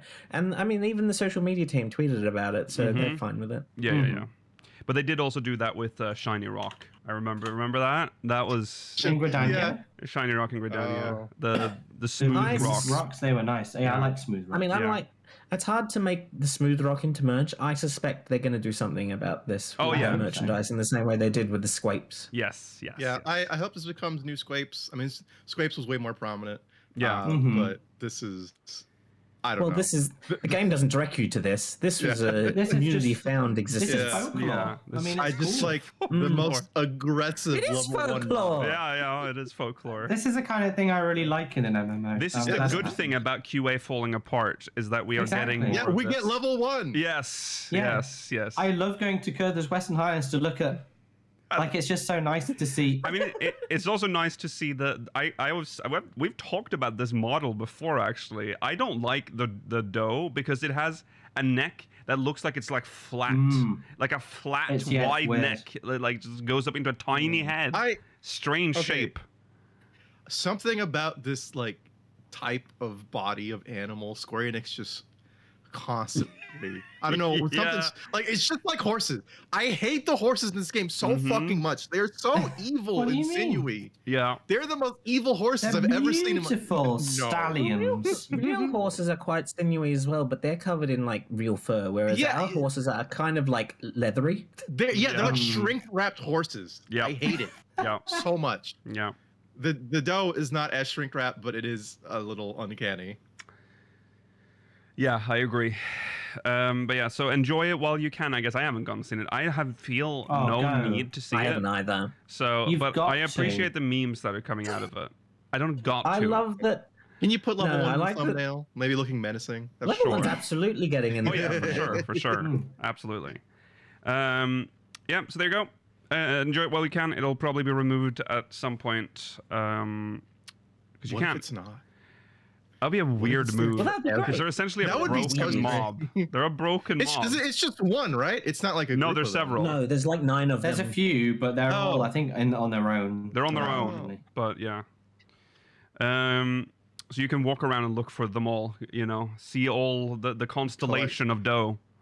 Collect my slender does or whatever, boy. Slender does. 9, yeah, because 2 of them are in the place that everyone looks, and then there's a group of like 7 in a different location. Okay, there you go. But they're not the beloved ones, sadly. No, the one by the entrance. That's the one we like. That's the one. Yeah. Okay, well, that's it for recent events. We can move on to not Mogmail, but a reminder again that you can send in your Mogmail to speaker6iv.com/Mogmail. Remember that this will have to carry over into next year when we do our episode on January 3rd, 2026. So do that. Send hot takes too. Send hot takes as well on our Discord in the hot takes channel and or on our website, speaker6iv.com/hot takes. What's the other or comment below on the episode as well? Oh man, these mobs are like broken now. Like they're supposed to be chained and they're not chained attacking you. It's so weird. Oh yeah, they're completely There's something going on. Unfinished mob. Something's not right. Something's not right for sure. Yeah, these are. I'm pretty sure this is for Beastmaster. They seem like they've been testing a new type of mob and forgot to remove them. Okay, well then, I'm going to warn you now, everyone who's watching. Do I still have that button? We have the siren. I should have the siren. Let's see. I used to. Does this still have the bonk? bonk? You re-added it to this screen. Oh, it has the bonk. I do have it somewhere. It's got the bonk. Oh, it's got the bonk. Okay, I'll have to manually trigger it, I guess. Let's see. Just gonna hold for a second while I do that. It's definitely going off behind you. Yeah, that was the first. The flashing red. Yeah. Oh, here we go. Okay, I just turned this on. There we go. All right. From this point on, we are in spoiler territory. We will be spoiling MSQ first, and then after that Arcadion. Or we'll be reviewing, and therefore spoiling. We'll be discussing. Yeah, we'll be discussing the main scenario and Arcadion in that order.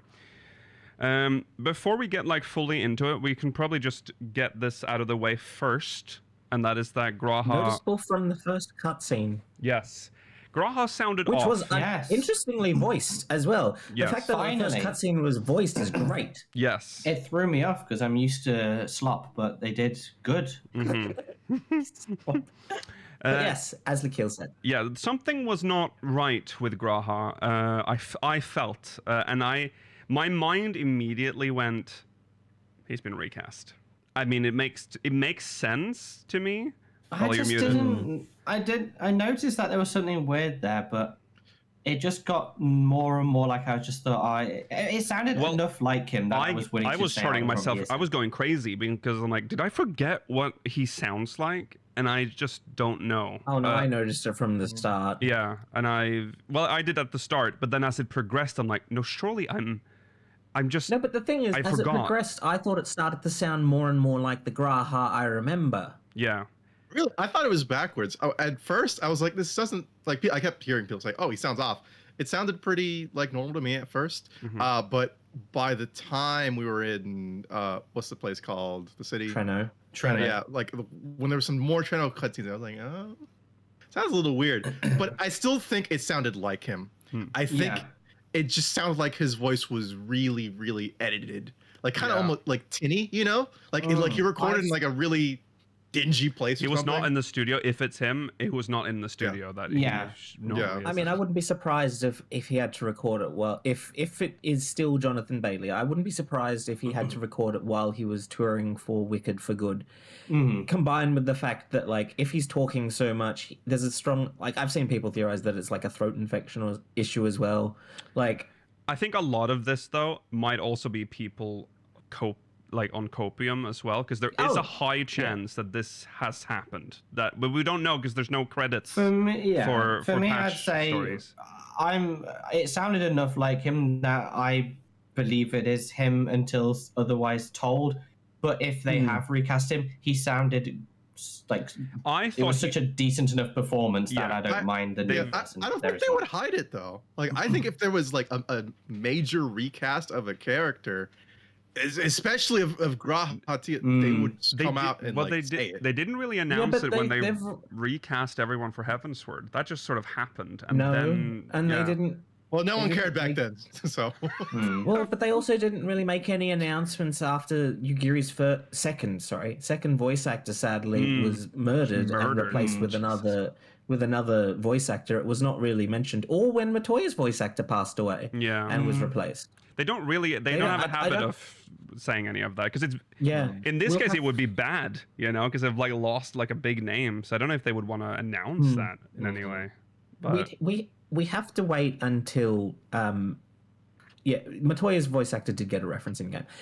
We will have to wait until the patch credits, which come with 7.55, or an official statement is made from either Jonathan Bailey's team or Square Enix, because Kotaku reached out. Kotaku made an article about this, which was mostly clickbait in terms of like, oh my god, everyone on Twitter is freaking out.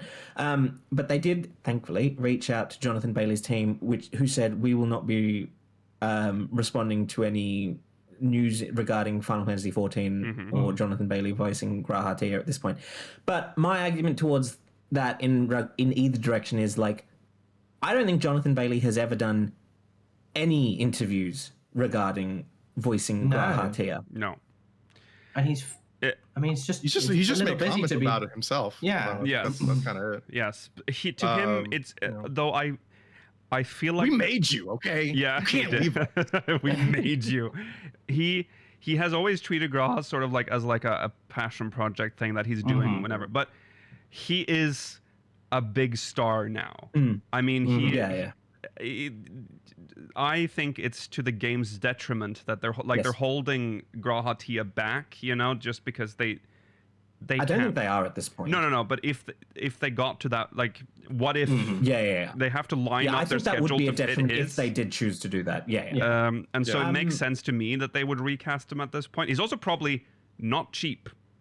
I would just say that too. He's probably not a cheap voice actor I reckon to get. He drops a discount because he loves it. Yeah, I mean, actors have their pet projects. Yes, I think it would be on his agent if he was like the price was raised. I think. I don't think it would necessarily be thing. And if Graha is recast, I think the new voice actor is doing a pretty good job. Very good job. Yeah. I was thinking they got to sound alike. You know, like he's doing the same thing. So, and if that means we can get more Graha, that's better. Anyway. Yeah, chat's bringing up that Jonathan Bailey has talked about him in interviews. He's talked about him incidentally in interviews. There's never been a specific interview that there's about his opinion and like exclusively about his role as a voice actor for Final Fantasy XIV. In the same way you could say for Alphino and Alizé's voice actors. They've done interviews that are exclusively about Final Fantasy XIV. You don't see him sit with like a Final Fantasy XIV artwork in the background, sitting down for like the next expansion. He doesn't do that. So yeah, he doesn't come out at FanFest on stage. No, Imagine. But I'll always say, if David Lynch was happy voicing a character on the Cleveland show for multiple seasons, many times, so way more than he should have, I think most actors can have a little pet project. Agreed. Yeah, that's true. But I have a feeling that if the game has to set its like schedule based on one voice actor's actual schedule, that would be detrimental. And especially when it has multiple languages. Far enough away. I think it did. Something was all. Maybe it's the recording, but it didn't sound like him to me. I think it's the quality of the recording. That's what really caught me. I noticed the quality too.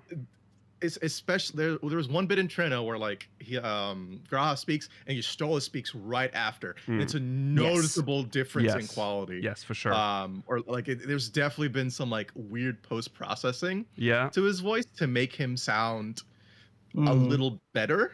Yeah. But it still catches your ear a little bit. Yes. I think it's very much just like an issue of.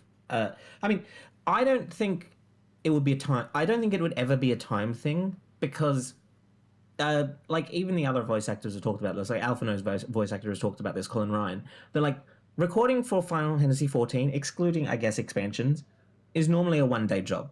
It's not an extensive amount of voice acting that they do. 1 or 2 days at most for patches. Yeah. And half of the dialogue is not voiced. It can't. Yeah. I mean, it's not. They always have a variety of characters too. Exactly. Like yeah. It's a large cast. It's never Graha very spread out. Yeah. Yeah, we'll have to. I mean, Graha's monologues are the part that Jonathan Bailey enjoys the most. Well, that's fair. Yeah. If something comes out, we won't know probably until, like Jorgi said, until the credits in 7.55. But because Square Enix doesn't. I'd say it's him. I think it's the same. We'll find out. Yeah, if it's not, maybe he was. It was just because he was in a weird environment and that made him sound off. Maybe he wasn't like fully in. He did this whole costume for the in Wicked. He was like he was in Wicked. That's why he's talking through the straw. That's why it's weird. It's also possible, even if this is a different person, it's just placeholder text, not text, audio, because they couldn't get Jonathan Bailey in time. Right. Like that's also fair. And if that's the case, I'm okay with that too. It's a little disappointing, but like if that's the sort of deal that they've made to allow them to keep Jonathan Bailey, generally, I'm okay with that as well. Yeah. Maybe it will. As long as they do a good job. No. I don't really. And with the idea that Jonathan Bailey will specific voice actor. Yeah, and with the idea that Jonathan Bailey comes back to revoice it, if it is just a placeholder, exactly, and not a replacement. There is no way it was AI because that would put Square Enix in a lot of legal trouble. Absolutely not. Oh my! Could you imagine Storm? That would like the crypto stuff was bad enough. Yeah. Oh my god. Yeah, it wouldn't even just be the shitstorm of AI being in the game. It's the idea of using AI to replace a very famous and wealthy actor. Yeah. I still like I said, I think regardless of who it was, Graha was fine. He was fine in this. He just sounded off a little bit. Okay. Yeah, this is like a Big Man Lee section. Yes. Okay, so now what do we think about the story? I have to say the voice acting in general for this patch was very good. Like there's a lot of it. Yeah, there's a lot, and it's very good. I don't know how you want to do this. I liked her voice acting a lot. I didn't like looking at her that much. No. Again, the old lady. Yeah. She's just old in the eyes and like a little bit around the back. That's the only place she's old. When they do the close up of her mouth at one point, there's a shot where there's a scene where there's just on her mouth, and I'm like, did we need that? Did we need that shot? I hated that. Yeah. Her little pouch, pouchy mouth. Yeah. The mouth is the only part that you can tell that she's old from. It's true. If you did a close up of her forehead, she doesn't have any wrinkles there. No. I think you and Milaku, we talked about it like 2 episodes ago too. We kept saying that she was related to Cryle. Cryle. Yeah, I think we said that was her cousin or something, her great cousin. But no, close enough. Her grand cousins, great. No, cousins? she's her aunt. It's her aunt. It's her aunt. Yeah, it's her aunt. No, that's her aunt. But those are her grandkids. Oh remember? yeah. That's her grandkids. So Yeah, those are her grandkids, grand. but Yeah. Those grand. those are either first cousin. Those are either first cousins or cousins once removed. I don't remember the logic behind right. it. Grand. Yes. Yes. It gets weird when it gets complicated. She is a grand aunt. Yes. Cryle is a grand aunt. She is She's just an Kryle's aunt. No, but Because Cryle would be the. Kryle's mother is Was her her sister. sister. Yeah. It's the timey-wimey stuff right, that yeah. makes it confusing. No, but yeah. The lady is the aunt, but for Cryle, Yes. Cryle is the grand aunt of the grandchildren of the mayor, right? That's the familial yes, connection. getting They would be cousins once removed. Oh, they'd be Yeah, cousins. Because they're not related. They don't have the same parents. I feel like English does not have the appropriate word. Norwegian Kind of separates it very They are much cousins. clearer. But okay, so they are cousins. Like they're there's not a specific word. You just have to they remove. Are either second. There are two possibilities, and I don't know what they are. It's either second cousins or cousins once removed. I am not an expert in this terminology because I do not have these kind of relatives or this kind of family that is close in this way. I'm not that close to someone in that familial connection. No, I don't. I'm not old enough to have that kind of connection. that too. Okay, well, anyways, yeah. So that and also, those two grandchildren. I really like the. What's it? Lummel. Lummel was lovely. Great. Yeah, he was. I liked his voiceover in the. He's a little zesty. Yeah, he was a little zesty with it. It's true. He was a little zesty with it. I don't know. With Lummel and his sister though, and the old woman as well. We were promised a Lalafell of a type we had never seen before, and I don't really know what Yoshpi meant by that. I don't know what he meant by that. No. Did he mean the old Lalafell? That was Maybe. it. Does he mean? If he means did the old mean- Lalafell, then fair enough. Or we've had old Lalafell before, but not in the MSQ. Did he mean gay? Not female. The first gay diversity Lalafell. The first gay Lalafell now. When I got to know Lummel, I was like, "Ooh, you're a spicy one, aren't you?" Can you add the thumbnail kill like a pride flag? Yes. Diversity win! We did it! Yes. Because it was specific. He did say that specifically when Lummel was on screen. It was when Lummel was sweating after breaking the fucking dragon But for radar. me, Lummel was a very standard bumbling Lalafell, and he kind of in a way reminded me a little of the dwarves as well, with the love for technology and stuff. But there was nothing about him that felt revolutionary in terms of being a Lalafell. But he was a lovely character. He was. Yeah. He was great. The voiceovers in the trials were very funny and are very cool. I liked it. Mm-hmm. I mean, I think that Lummel, Ayane, maybe not so much Miaili, but I think Lummel and Ayane have been received very well by the community, and I also don't think this is the last we'll see of them. Probably not. No. I think there's a lot. For me, and we briefly talked about this, but this is the peak so far, and I know we often say that, so it's kind of Well, that's a good thing. We keep peaking. And you peak. I mean, I'm happy for you, but I just think that's such an insane take after the last patch, personally. Well, I kind of agree. I agree with Mela in that me, the quality of the cutscenes are very good. I have to say. There's so much about this that I like. So Treno was for me what Solution 9 should have been as well. It's a beautiful town that has the electro thing. I thought you were going to say like a dungeon. No. But like it's a clearly enhanced by Electrop City, but it's still beautiful. It has its roots. It's not the fucking travesty that is Solution 9. It felt very much like a Final Fantasy XIV patch storyline. Everything about this felt Final Fantasy XIV, where Solution 9 doesn't for me. Well, So for me, it was a very nice direction to go in. So if we had to guess how far off they've drifted in time from the 9th to Solution 9, essentially, it seems like maybe like 30-ish, 40 years. I guess it's the same amount of time. They said, yeah, I think it's 30 years. I don't think. Yeah. I think it's the same as what they mentioned in the expansion. Yeah, it probably is the same time gap. Yeah. Yeah, the same as the rest of yours. Yeah. Yeah. Mm-hmm. For the people who got trapped in there, I should say. Yes. It was heritage found, that area.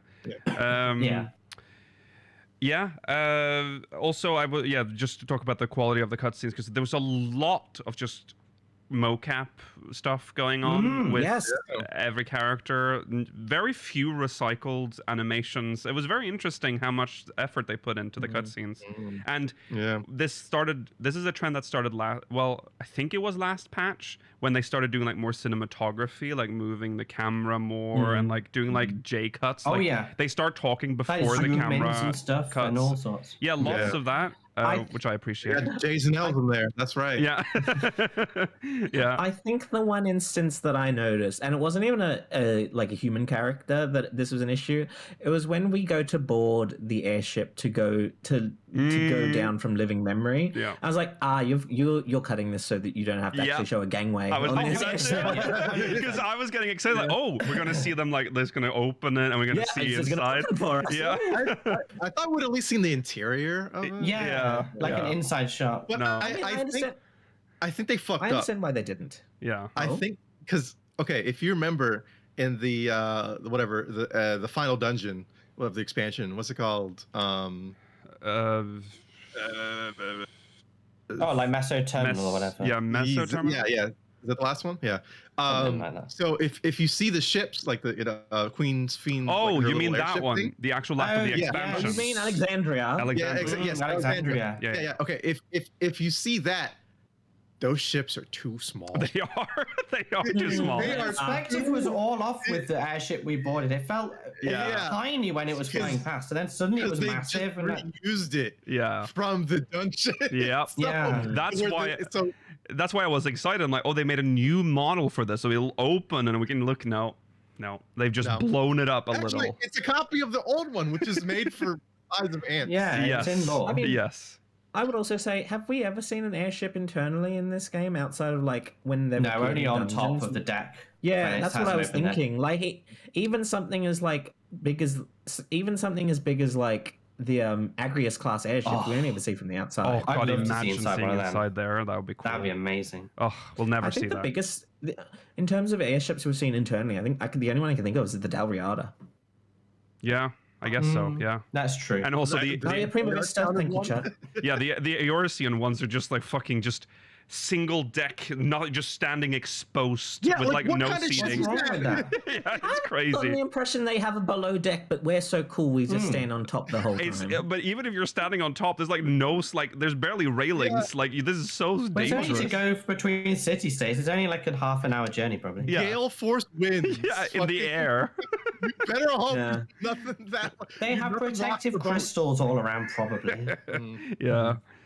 There's during the RP part where you play as Kryl. We're going all over the place, are we? we can just jump around. It's fine. We can be sloppy. God, it was so strange because we very rarely ever RP as Lalafell. I think this is maybe only the second time. Yeah. Well, what was the first time? I think this is the first time. Yeah, this is the first time. I let out a yes for this one because I was pretty excited to play Kryl. Yeah, I zoomed my camera out. And I'm like, how the fuck do you guys play like that? You can't even see yourself. Yeah. That's good. Yeah. Oh, yeah, in the role quest, maybe. She was so OP. There is a role quest where you play as Lamit. Yeah, that's true. Okay, that's true. So, yeah, this is the second time. But, yeah, just zooming out the camera all the way. Like, wow. Yeah. I loved how she could, like, one-shot whole packs of mobs, and then the moment the behemoth drops down... Yeah. Suddenly it's a big long fight because it's scary. Yeah, she could have one shot that for sure. Yeah, that's a very good. Well, to just go into the solo instance, it was a surprising solo instance. I didn't expect it immediately after the trial. Yeah, a lot of quick fire stuff, and even the dungeon moving into Trano itself as an instanced area, it opened up more routes around the little town, which was really cool. Did you guys notice? It's not the first time they've done that. Notice what, Rollo? Did you guys notice Lalafell's the first time fighting with you? Oh, yes, I did see that. I didn't. I was totally blind. But I guess they're so I small. Other players, so yeah, exactly. They are small. Yeah. Like I just assumed we had a summoner in the party that I didn't notice or something. I see. Poor people. Yeah. I noticed something really weird in the dungeon. I don't know if anyone else noticed it, and if it was just like a weird coincidence quirk for me, but for every... I did it with the trusts rather than people as well. For every individual pack of mobs, not like the full pull, but the individual packs, there was only ever one enemy that did AoEs. Even if it was 3 of the same mob, A, B, C, only A would ever do AoEs. And if you killed A first, there would be no AoEs during the fight. I don't think that's true. That was true for my run, so I don't know if it's just a weird quirk on mine. Maybe you just had that was just RNG on your end, I guess. They'll generally melee, they'll do them one at a time, but I believe that multiple of them will do them. Yeah, in other dungeons they do them multiply. Because I've done the dungeon multiple times, and I believe that they like sort of alternate between doing their AoEs. I just got very unlucky in the weird cycles thing because it was I decided to get really like. I was just getting like, what's going on here? So Rolls experiencing a haunting right now. So just it's okay. Give us a sign. You can't run into the trailer now, Rollo. Did you like the dungeon? What do you think of the bosses? Let's talk about Mistwake. We have to go back a little to talk about the actual story implications, but we'll do this since we're here. I liked it. The moment it started, I was like, "Oh God," because it's the theme from 9, and we used to have that on our auto playlist, and I was so sick of it that I had to remove it from the auto playlist, and then I'm just getting it again, and I'm like, "Oh God, you're back!" You can never escape it. This is a remake, so it is really good. The Trenocatobal Pass. I like that the Trenocatobal Pass has a sort of pseudo enrage. And you can with the rocks, and you can expedite how quickly that will happen as well if you're bad. Yes. Yes. I thought the bosses were okay, but they weren't like super out there, but they were pretty fun. Yeah, I think not as maybe not as kind of like you have to pay attention.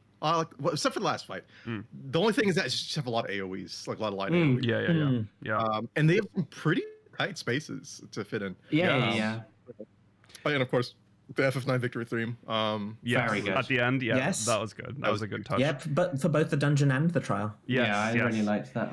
And to me, the bosses were like, they're okay, but to me, it was the spectacle of the map design itself. When you get to that cliff edge and you see the city out, like just what a moment in that dungeon. Very cool. Yeah, I know Rollo didn't even notice the Lullafils that were fighting alongside them. Did you guys notice like the Lullafil ghetto that you ran past at the start of at the start of Treno? Yeah, I didn't until they pointed it out. But once they pointed it out, I was like, that kind of makes sense. Yeah. Why is it still a ghetto though? Yeah, that's because they're small. Still small I don't think they all live there. Because if you actually look around maybe. Treno proper, I think my favorite part about walking around Treno itself is that alongside the massive doors that were originally there, you can see that the Lullafels have built smaller doors into the big buildings. Yeah, cute little details. They're very cute details. Yeah. I like it. Yeah. To jump forward a little bit, very fucked up why they're still there. Yeah. You're like, all the here just left. Yes. And then they thought to be safe for there. And the L. L died or whatever. Well, to them, and also to them, it was a horrible implication because they didn't know that they had been teleported. They thought they all just fucking got killed. Like they're all dead. Yeah. Like that's terrible. Alexandria had gone. Yeah. Oh my god! A giant lightning calamity destroyed the entire city. It obliterated it. Not a single atom remains. Yeah. But they've done well for themselves, and they feel at home there. So it's nice. It's a nice story. It was really shocking. I didn't expect there to be anything. In all honesty, in the 9th for a long time. Yeah. I mean, I suspect that there's going to be a lot in the 9th. Yeah, they have public transport with an evil train. Yes. Which we completely destroyed. So effectively, they didn't have public transport because the evil train prevented currently their transport system was a little... we've sorted they do have the tunnel system, Yeah, they do have that. And they used to have boats and things, but they don't need that anymore as much. But it does make me think back to the first, like, man, you guys kind of suck. Yeah. They were able to do these all guys on the this. 9th could figure it out. Yeah. And they still have Levin sickness too. That's like true. They were, I mean, the people on the 9th probably had Ascian influence on building their culture. Also, you're saying this is if the first had Electrope. Electrope has many uses, Rollo boy. That's true. Why is there not like white trope or whatever? Ooh. White trope. I think we know what Electrope white may rope not have is. been I did not think Electrope might not be actually natural to the 9th and was introduced there by foreign, invaders like the Ascians. We don't know the origin of it, really. Yeah, it's just like, okay. So you can survive in this ether-blighted place, apparently. It's the same way that in the real world, the places that had like coal and stuff were able to go through the Industrial Revolution long before other people. Yeah. If you don't have the resources, how do you advance? Maybe if those dumbasses weren't using golems to push carts. Yeah, I mean, let's be real. The first was dummies. I mean, it took us to sort them out anyway because of Minfilia going and stopping the flood. Right. One of them had fake-ass golem carts, the other had trains. Yeah. Checkmate. Yeah, checkmate. One of them even had an evil train, but, you know. Yeah. We'll that get was made by Lindblom. We'll get to that to the Doom Train thing, but let's at least get to there was a goodbye section at the very start, which was like know the end of sort of end of Dawn Trail kind of thing they were doing.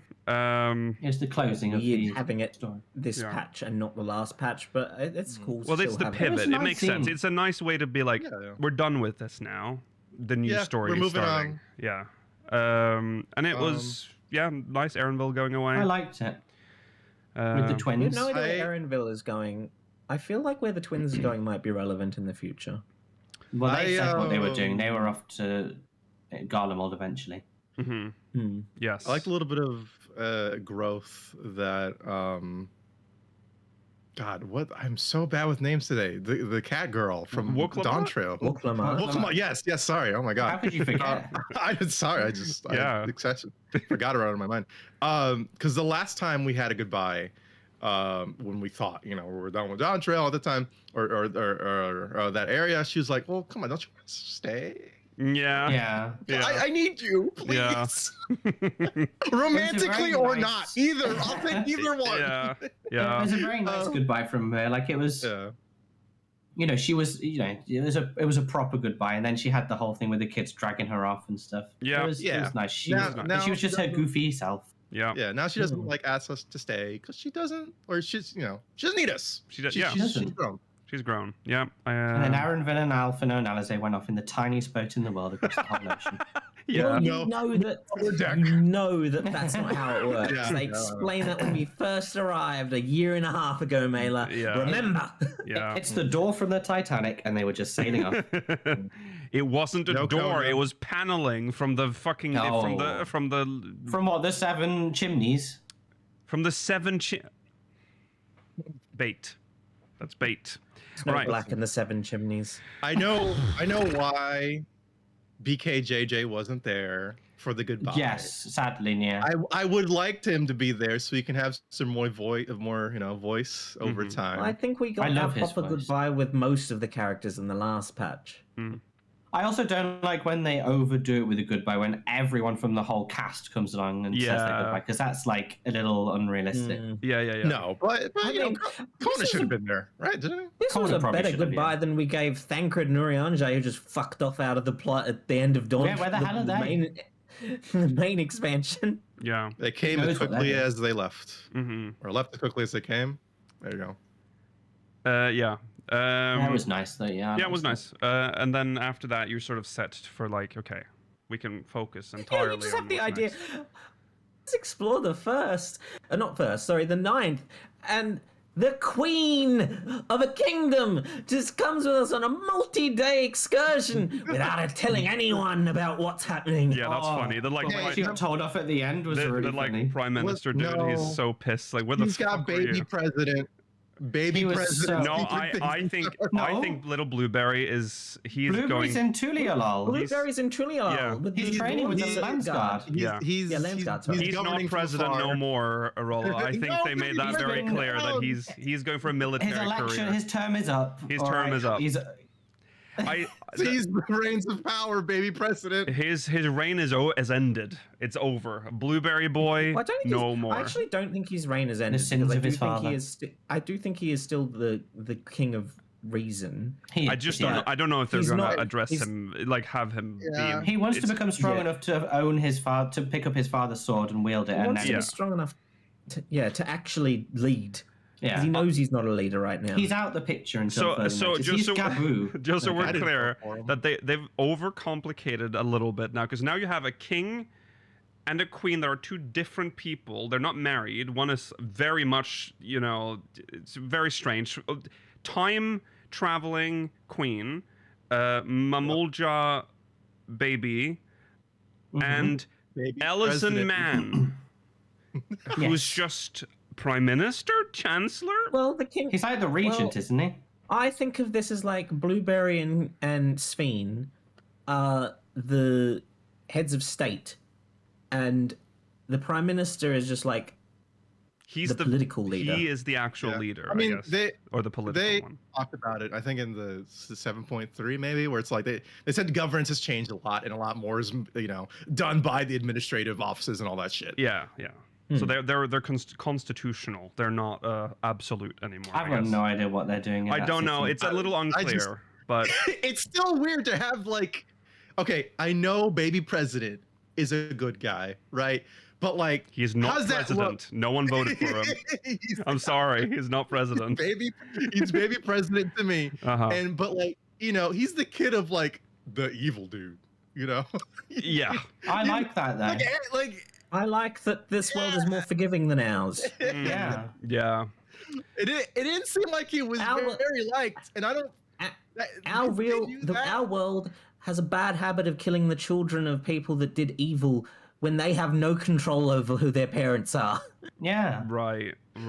Sure. Right. That's like you leave leave Blueberry alone. I mean, that's why he's not baby president, Rollo, because that's how evil is allowed to continue, because this is a monarchy system. He is the son of a ruler.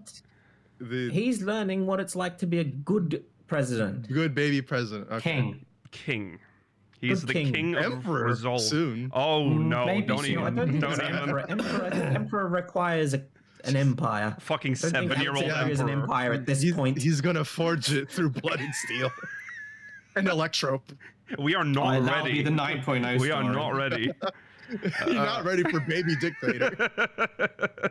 Okay. Well. Boss baby. Yeah. I was also. It was interesting because there was so much. It's interesting how easy it is for us to travel to the 9th. It's obvious because of living memory, but if you think about it, how hard... Well, we needed the scales and stuff to protect against the lightning. We realized that after, by the way. We don't. After we step out, we're like, oh... The general human does. The scales light up. Don't. But we just arrived and oh shit, it's a good thing we had... Yeah, I didn't really like that. That was just interesting because in Shadowbringers, that was a whole, how are we going to get... we have to travel. It's a whole this... In this one, we're just here's an airship. Just get us down there. Even in Shadowbringers for us personally, it was quite easy. But for us it was easy. But for the others, we have to put your blood in a vial. Though. Yeah. Yeah. So we're not even traveling across the rift to get to the 9th because it's just locked above us for some reason. Yeah, I'm a little confused as to how it's connected. It's to Solution 9 or the area. It's not connected to Solution 9. No, it was originally. But then Sveen, towards the end, after we defeat what's his name? Calyx. Not Galulja. No, not Calyx. Zoralja. Zoralja. After we defeat Zoralja, Sveen used the key to completely cut off the teleportation that was happening via the elevator at the top of Everkeep. Yes. So living memory is no longer at all connected via Solution 9 and is exclusively connected via the gate that was made with the keys technology in the Sky Deep Cenotaph.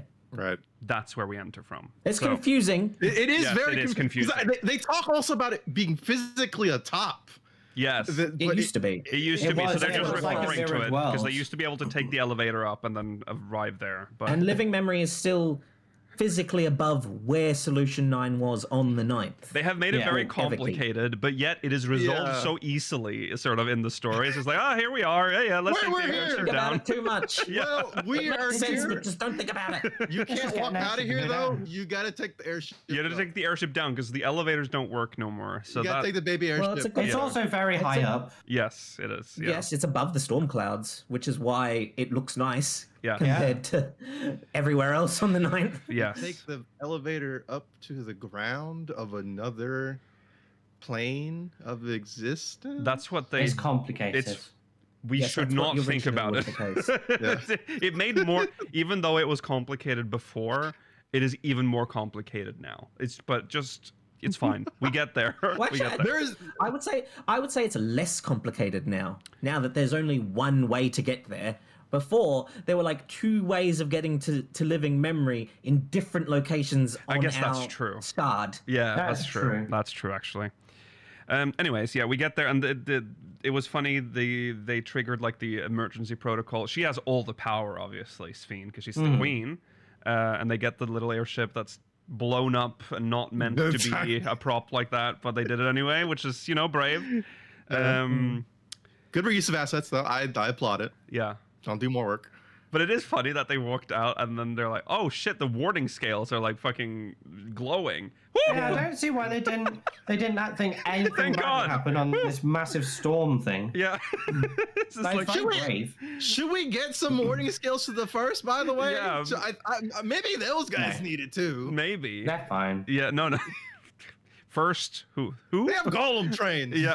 Golem carts. Yeah. Maybe they're not supposed to survive. I believe the light itself is not directly since the flood ended. I don't think the light itself hurts you. I just think there's nothing.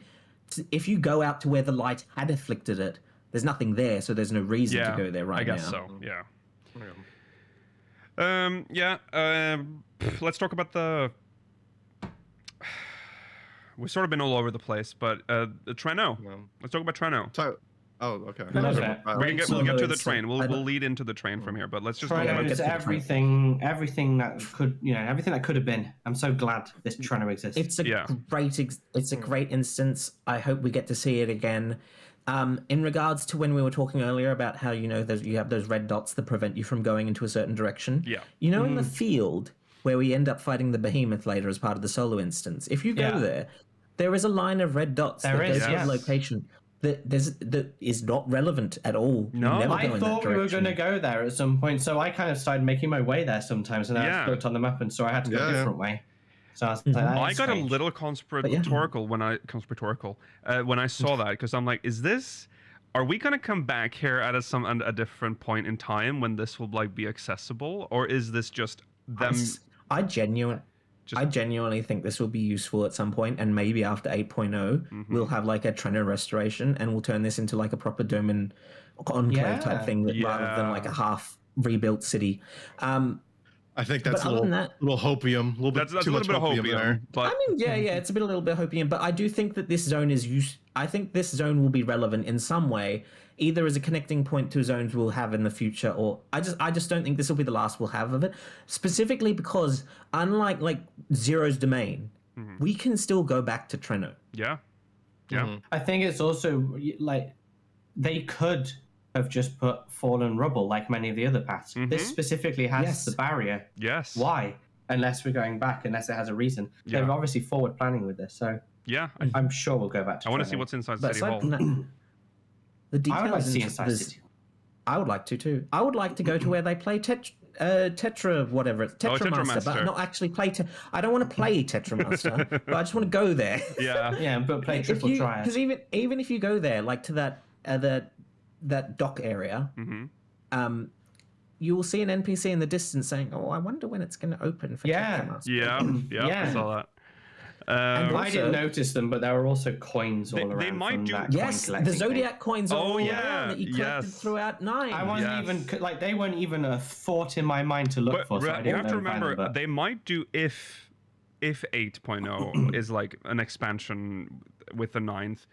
they might introduce Tetramaster as like a similar like little mini game like they did in I hope Shadowbringers. So. No, can we just bring triple triad to the 9th? I don't want to have to learn I'm so tired of triple triad. Yeah, but Tetramaster's shit. Tetramaster is shit. It's like this is kept alive by 11, like play online for some reason. But yeah. Hey, can't you just steal that bad pinball minigame from 15? What bad? Yeah. How dare you? Let's bring that back. Queen's Blood, yeah. Queen's Blood's the real game. But that would be difficult to add at this point in the game. Yeah. Yeah. I mean, because of how many details there are, like, I can see them making quests out of this. Like, maybe if this zone is relevant in the future and they fill it with quest NPCs, there could be a quest that's like, hey, there was this person a long time ago that asked someone to collect all these 13 coins, and you can see them around the city. Mm-hmm. Can you go get pictures of them? Yeah, that would be cool. Yeah. We could be like, instead of Tataru's Grand Adventure, we could have Kryle's whatever. And still go back for like side story quests. Zesty quest line. They always say there's always one gay cousin in the family, and now we found him for. That's true. Yeah, but those I really like those characters though. Honestly, they're very I really like Lummel. And who is his voice actor? Because for me, he sounded really a little bit like Tyrion Lannister, but higher pitched. I don't see that. Tyrion, okay. I don't know if that's going to be the case. But one thing I'll say about Lummel, Ayane, and Miaili is that I can't remember the last time significant voiced characters with significant amounts of voice lines were not relevant going forward. So I'm very much looking forward to seeing them continue to be relevant. Because the last one that I can remember that was introduced in a patch outside of Zero, who got an entire patch series to her, like was Sicard. And Sicard was relevant in Endwalker. He was he was the representative for the Maelstrom. Yeah. I think also the characterization of these three in such a small space of time, I care about them, I enjoyed them, I learned quite a lot about them. Yeah. Look at some of the other people. Zero, like you mentioned, 4 patches. All I know is she likes to tip her hat every now and then, every fucking time.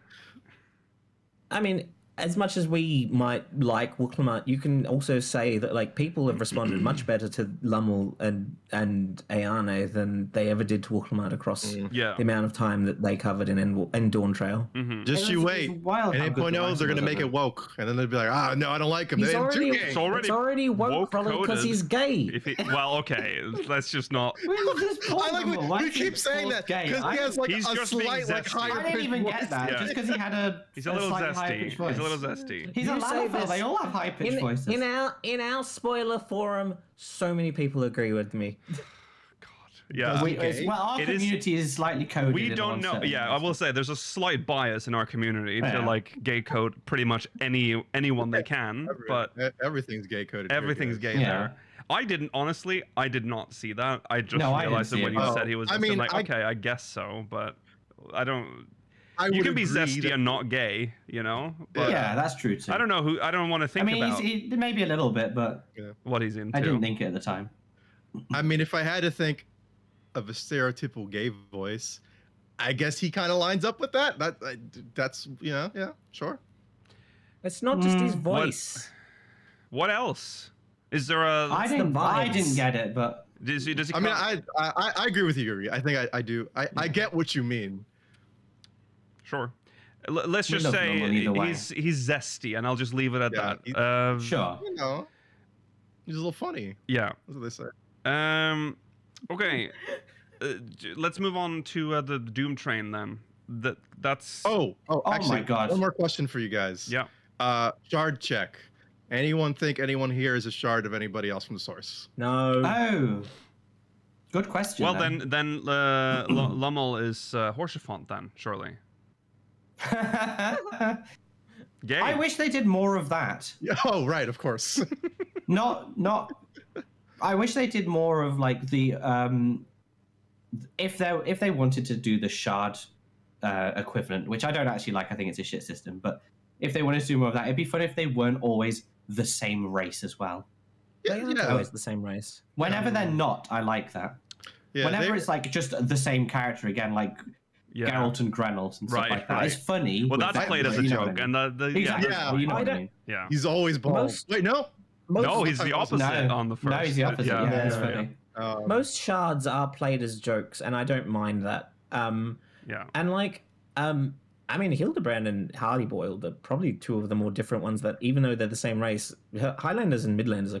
Well, they are both Highlanders. They are both. He uses the old man faceplate, which is so different to me. Yeah. It's so like, yeah. I if I had to pick, because again, when it comes to shards, they're always very, very light on. Like they will hint a little bit. There's what's his face from the Shadow or the Void Patches that we thought might be Xenos, which I think is pretty. likely. That guy. Yeah. I don't remember his name right now at the top. The one who's pretending to be the other dude or whatever. Yeah. The not Golbez, but the one who took over Golbez. Yeah. I don't remember his name now. I don't know. Remember Durante. Yeah, that's it. Yeah. Where it's like, that I could see that as being Xenos. Mm-hmm. That makes sense. Yeah. The only thing I could get here is maybe the twins. Maybe that's their shard. Yeah, I've seen that. But like, that's because Kyle says it reminds them. Yeah. Exactly. It's mostly Kyle saying that. Yeah. Yeah. So that other than that, could they even be shards? Because they're still from the source, or they're lineage. Well, that's the thing with the Milala. It's unusual that they've just chosen to call themselves Milala. Yeah. Because they are Lalafell from the South Sea Isles who teleported to another planet. Well, I believe they called themselves Milala on the South Sea Isles as well. I think they always referred to themselves as the Milala. Yeah. So our Lala are actually wrong. So we've just taken Lala from Milala and made Lala Fell. And then put Fel because they're evil. Yeah, that's right. Yeah. That's right. Fell creatures. But yeah, that's my shard check. We got to do it every once in a while. Mm-hmm. No, I like the idea actually because I never think about it. Oh, okay. Yeah. It's not something I think about. So. No, it's just I really find shard discourse so boring unless it's really important into the plot. No, it never is, honestly. It's just like I just don't like when they do it. There has to be a shard of someone. I'm afraid that we're just gonna I'm afraid that we're gonna end up having characters that are always gonna be like, oh, but that's that character. It's never like a new character. It's just gonna be, oh, who's that then? Who's that then? That has to be him. This NPC that's standing next to the Colosseum. It must be him. They already did Baderon, actually. Forgot. Yeah, they did do Baderon. How long has it been? It's not bad. That's not Baderon. That's the. Oh no! It's the guy you start the game with. Card guy. Yeah. That's it. Well, remember they're brothers. There's three of them. There's three brothers. Yeah. Train. Let's move on. Doom Train. Fantastic fight. It's a great fight. There's something so amusing about going from the summoned manifestation of fear of death itself to angry train, too angry to stop running. Yeah. Yes. Well, it's a weapon of war that Lindblom made. Yeah. But it has like an elemental being in the engine. Which what's an elemental being? They said arcane being. Arcane being. Yeah. Which makes me think maybe they were able to use void scent technology because it gives void scent vibes. It does give the vibes, yeah. Yes. Yeah, I'm intrigued what as they're to doing what it in is. Lindblom or whatever. They're making some. Yeah. Lindblom. They were the evil guys. So. They were the enemies of Alexandria. So yeah. They're the Garlemald of the 9th. Yeah. Yeah. Garlemald is evil on every shard. Yeah. If you want to say, Lindblom is the shard of Garlemald. There you go. Even though Garlemald and Guardians never actually had shard equivalents because they were like the weird outliers. But we can't get into that discussion. No, God, let's not. Let's talk about the fight itself because, I mean, the design of Doom Train is pretty faithful to the 8 version. It's a little more purple, because of the electro stuff or the aspect. But the fight is so dynamic, and it's so fast-paced, and that train is so angry. That train is so angry. Seeing him in motion is like, I don't like it. It is actually kind of scary. The lots of like the up and down mechanic, the like jumping, like the way that it like There's like works through the knockbacks and turrets and things, up and down. The music. Yeah. Music was great. Yeah. A really cool remix of the second battle theme from 9. Yeah. Voiceover too from what's his face. Lummel. It really adds to it. He's just fucking screaming. He just screams. Yeah. He's so scared. Yeah, he's like he's at the end. What a Chad for just joining in. Like he doesn't hesitate. He just does what needs to be done. Yeah. He's a great character. Yeah, that's what I like about them. Like he acts cowardly, but he's really brave when it comes to it. Yeah. The one animation where he grabs the cart and just starts thrashing. Yeah. When he tells you he has to disconnect the cart. Yeah. It was a real feast for the eyes. Yeah. That was fun, and then you get great, the just great mechanics. the little scene change, this face change where you're where you have to do the DPS check, and the train, and he does the animation from the summoning in 8, which I like. Solid, very good, and we did dip our toes into the extreme as well, and I think we're doing quite well. Yeah, we're doing quite well. It's a really good extreme as well. There's one issue that we have encountered, which is one that I think that we've also been told is raging a little bit on the forums. It's not very friendly for people that are hard of hearing or have other like issues with like.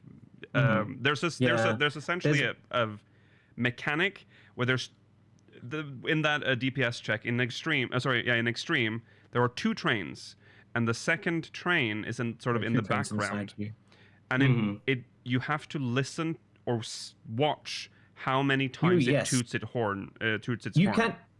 You can look at it toot its horn. Well, not it's smokestack. You hear puffs of the smoke. The smokestack. Out. Yeah, it goes like. So you can look at it, but that means you're not looking at the main one, which affects the ground AoEs around you. There is essentially one. I think it's a really good phase though. Very active. They just need to add some way for people to, because you have to the reason why it's difficult is because there's the first train still has to be resolved, and that's when 2 tanks have to lead 2 AoEs away, and you have to make sure you're in the line. It's always moving around, so the tanks.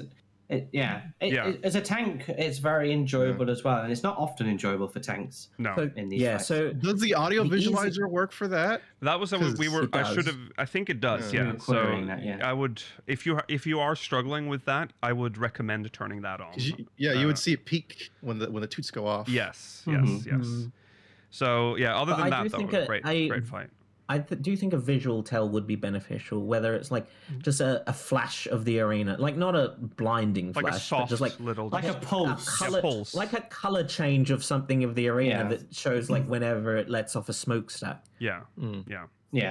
I just Turn turned up up sound effects and just called out every time I heard a puff. That's how. Yeah, the kill was calling it out, and I would explain what the mechanic. And then Georgi was. converted it into the actual mechanic we had to do. So. Okay. Well, great. Otherwise, great fight. Having fun on the extreme. I like that after we defeated. I like that we just left the dead train there on the tracks. We just it'll get cleared later on. I mean, someone will have to deal with it later. Yeah, we did the hard work of killing the train. Exactly. I think they can pick up the slack and do their own public transportation. I'm sick of us having to do every fucking thing for everyone. Yeah. People can't even make peel a tangerine for me will be a next quest probably. It's just unbelievable. We used the shard of a Zem to summon the allies in this fight, right? Mm-hmm. I don't think it was explicitly shown, was it? I don't remember. Oh no, I thought actually you're right. Do we not? Yeah, I think there's just 8 of us there. We're just there. We're just there, friends. Yeah. People just show up. Okay. Just some guys joining. Other passengers on the train. They were probably like Trinoans that were just there. Trinoans. Okay. Oh yeah. The only non-Lullafell Trinoans are there. Yeah. The elves came back. Some real advocates for public transport showed up. Yeah. Exactly. Yeah. The Riders Association. But before we go on to the big thing of this patch, what do you think of Kryle's sort of story arc? Because this is the story arc the long-awaited story arc of Kryle that we've been waiting. The people have waited 4 patches for. The big theme with her in this patch, and has been for a little bit since she found out, is like, where is home? Like where do I belong? I liked that it was protracted in a fairly realistic way. It wasn't resolved immediately. Like she had the sort of crash where she went and sat on the bench and we had to talk to her, and I feel like it was done in a nice way. I enjoyed the build up to her finding it out. She's the heir to the speakers. Yeah, I was thinking about every time, like, oh, stop saying that. It's like speakers, like, just no. The speakers of Eld. Yeah. But I also think it's this trope. Let me say one thing first. So this is why I wasn't as worried about like this not being included in Based On Trail, because I had a pretty big feeling this is something that's going to come back and it'll be explored a bit more in depth. I felt that way as well. Later. Yeah. So that's why I wasn't The only one I think Zeralja was the one that never really got elaborated in the way I liked. Yeah. But the other thing is that I feel like the answer is just maybe it's just a personal thing, but like you don't even know this place. Yes, that's what I agree with that. That's how I felt. As and someone that your was parents sent you out as well. So. Yeah. Like I felt that too. But I also understand maybe the conflict was like this. I don't know. If you found out as a 30-year-old that you were actually born in Germany, you're not suddenly going to be like, well, should I live here or go to Germany? The motherland. It's a bit different because she has relatives there. That's true. But here's the thing: I have relatives in the Philippines. Yeah, right. So, and I came here when I was a baby. So, like, you were saved through the Golden Gate. Yeah. I mean, I don't know. I feel like I've seen a couple Japanese games do these kind of storylines where it's like, oh, this is your native birthland, but your found family is somewhere else or wherever you're from. And it's just like, I feel like the answer is a little bit too easy. You don't know this other place, really. Yeah. I think some people, this is a bigger conflict, and I do know people that have had this. For sure. But, it's just not personally related. This varies from person to person, obviously. It's based... Yeah. I enjoyed that she said, like, we Malala. Like, she joined in. She was like, well, I was born here, so I'll be Malala now. I mean, Cry lost her parents in this place, right? Like, this is... Yeah. Yeah, so there's she didn't know anything. Attachment. I mean, she was just raised by Galuf. Yeah. So, but then I was thinking about, what about Galuf? You grew up and like you had your life, and you have the Studium, you have Raha, you have it's obvious but that's logic. Heart is different. Exactly. You know? Exactly. Yeah. It was worth exploring. I like that she does come to. I think the one that makes the conclusion that kind of makes sense. Is like, well, you are from Eorzea. Yes. It's like, that's where your family. And you still have connections to the Ninth, and not. I mean, she can come visit. She's still gonna. She's gonna go back with the cure for Levin sickness as well. Yeah. She's rounded her heritage a bit more. She's enriched who she is, but then it's obvious which of the two is where she belongs. I guess that's part of it too. She does get to choose. That is a good point. That is true. Yeah, that is nice. Yeah, she has made the choice. Yes. And then, of course, a very sweet scene where she hugs her aunt, and then it switches back to her, her mom. Like, that was nice. It was like it was like meeting her, like her sister again. It was very that was sweet. Yeah. So that's that. But then, I guess the twist. This was so shocking to me until the end of the story. Yeah. Because you turn around and you see a green woman in a dress run away for like the splittest of split seconds. And I was like, who was that? And then they don't immediately go to it again. Yeah, I'm like, that's like and then please, you better not leave that hanging. That's probably the second tallest person here. What's going on? Yes. Thank God they went back to it at the end, and it was what a reveal. Yes. Oh my God. What a reveal. We a sexy green aura. I don't know if she dresses like a 80-year-old woman. She goes to the Flamen School of Dressing. I like her. I like her. What the hell's her voice accent thing? Like what's her accent? Don't know either. I've been asking the same thing because I was like, I can't determine what your accent is. She's trying to be British sometimes, but not always. It slips into these weird other areas that I can't pinpoint. Yeah. I don't know. Maybe it feels like an American's attempt at a generic Yeah, like a Realm Reborn, yeah. Like a Realm Reborn attempt, maybe. Maybe. Or oh, yes, I could see that actually if it's like Benedicta from 16. Is it Benedicta? I've seen that voice was around a quite lot unique. too. Some people think it's her. Is it Okay. Indus? Is that true, It's a chat? theory. There's It's no just all evidence of theories. that. Again, There's we no- don't know anything about the voice actors. Oh, and she's Norwegian too, so maybe that's it. It's a Norwegian to She's Norwegian? Oh. Yeah, she's Norwegian Nina and Indus British. is. Oh yeah, of course. Okay, so that's why. It's a Norwegian trying to sound British, I guess. I wish you So would it's do like, that. Yeah. well, no, because it's because of his. ruined. I he's been- used to, yeah, but I see, don't. that's the thing that I would. That's the thing about Nina Indus, Mela. She's also been ruined, but she's trying her best to not be ruined. Trying to reverse That's it. true. To be, yeah. She has, I think her career is split between Norway and Britain, so it makes Okay, sense. there you She go. sound like that. Yeah. I guess she's in Peaky Blinders too, or something. I don't know. Is she? She does Oh. sound great. Whoever it is, the voice Yeah. actor is the voice performance is great. It's not And so unusual. personality-wise, not what I was expecting from Halmarush at all. No, I thought it was interesting. Yeah, Yeah. and Big she reveal, Halmarut is the Ascian. That's the Yes, the big yes, reveal. yes. and she is a. Maybe I shouldn't say that. No, fuck. Oh, A sharded Ascian. A sundered Ascian. She's a shard. she is. She's a sundered She's a Ascian. sundered She's sundered, Ascian. yeah. She's a sundered Yes, Ascian. not sharded. Sorry. She is really interesting because she's like God. she's very on the nose with some of her comments, like, "Oh, I should have been wearing an Ascian robe, should I? Haha. Well, I will." You Yeah. know? She's very like comedy villain in some ways, but she's also, I don't know, she's intriguing. She's a bit Well, mad. the thing I like about her, compared to a lot of other villains, she's like, oh shit, the one that could destroy me immediately Yeah. saw me. Yeah. Yeah. Yeah. Oh, she She's- knew I she's- was a bad guy. She's So- like a Yeah. bit goofy.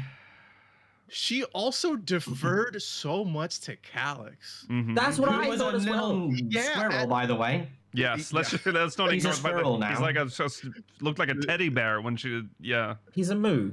Yeah. He's that.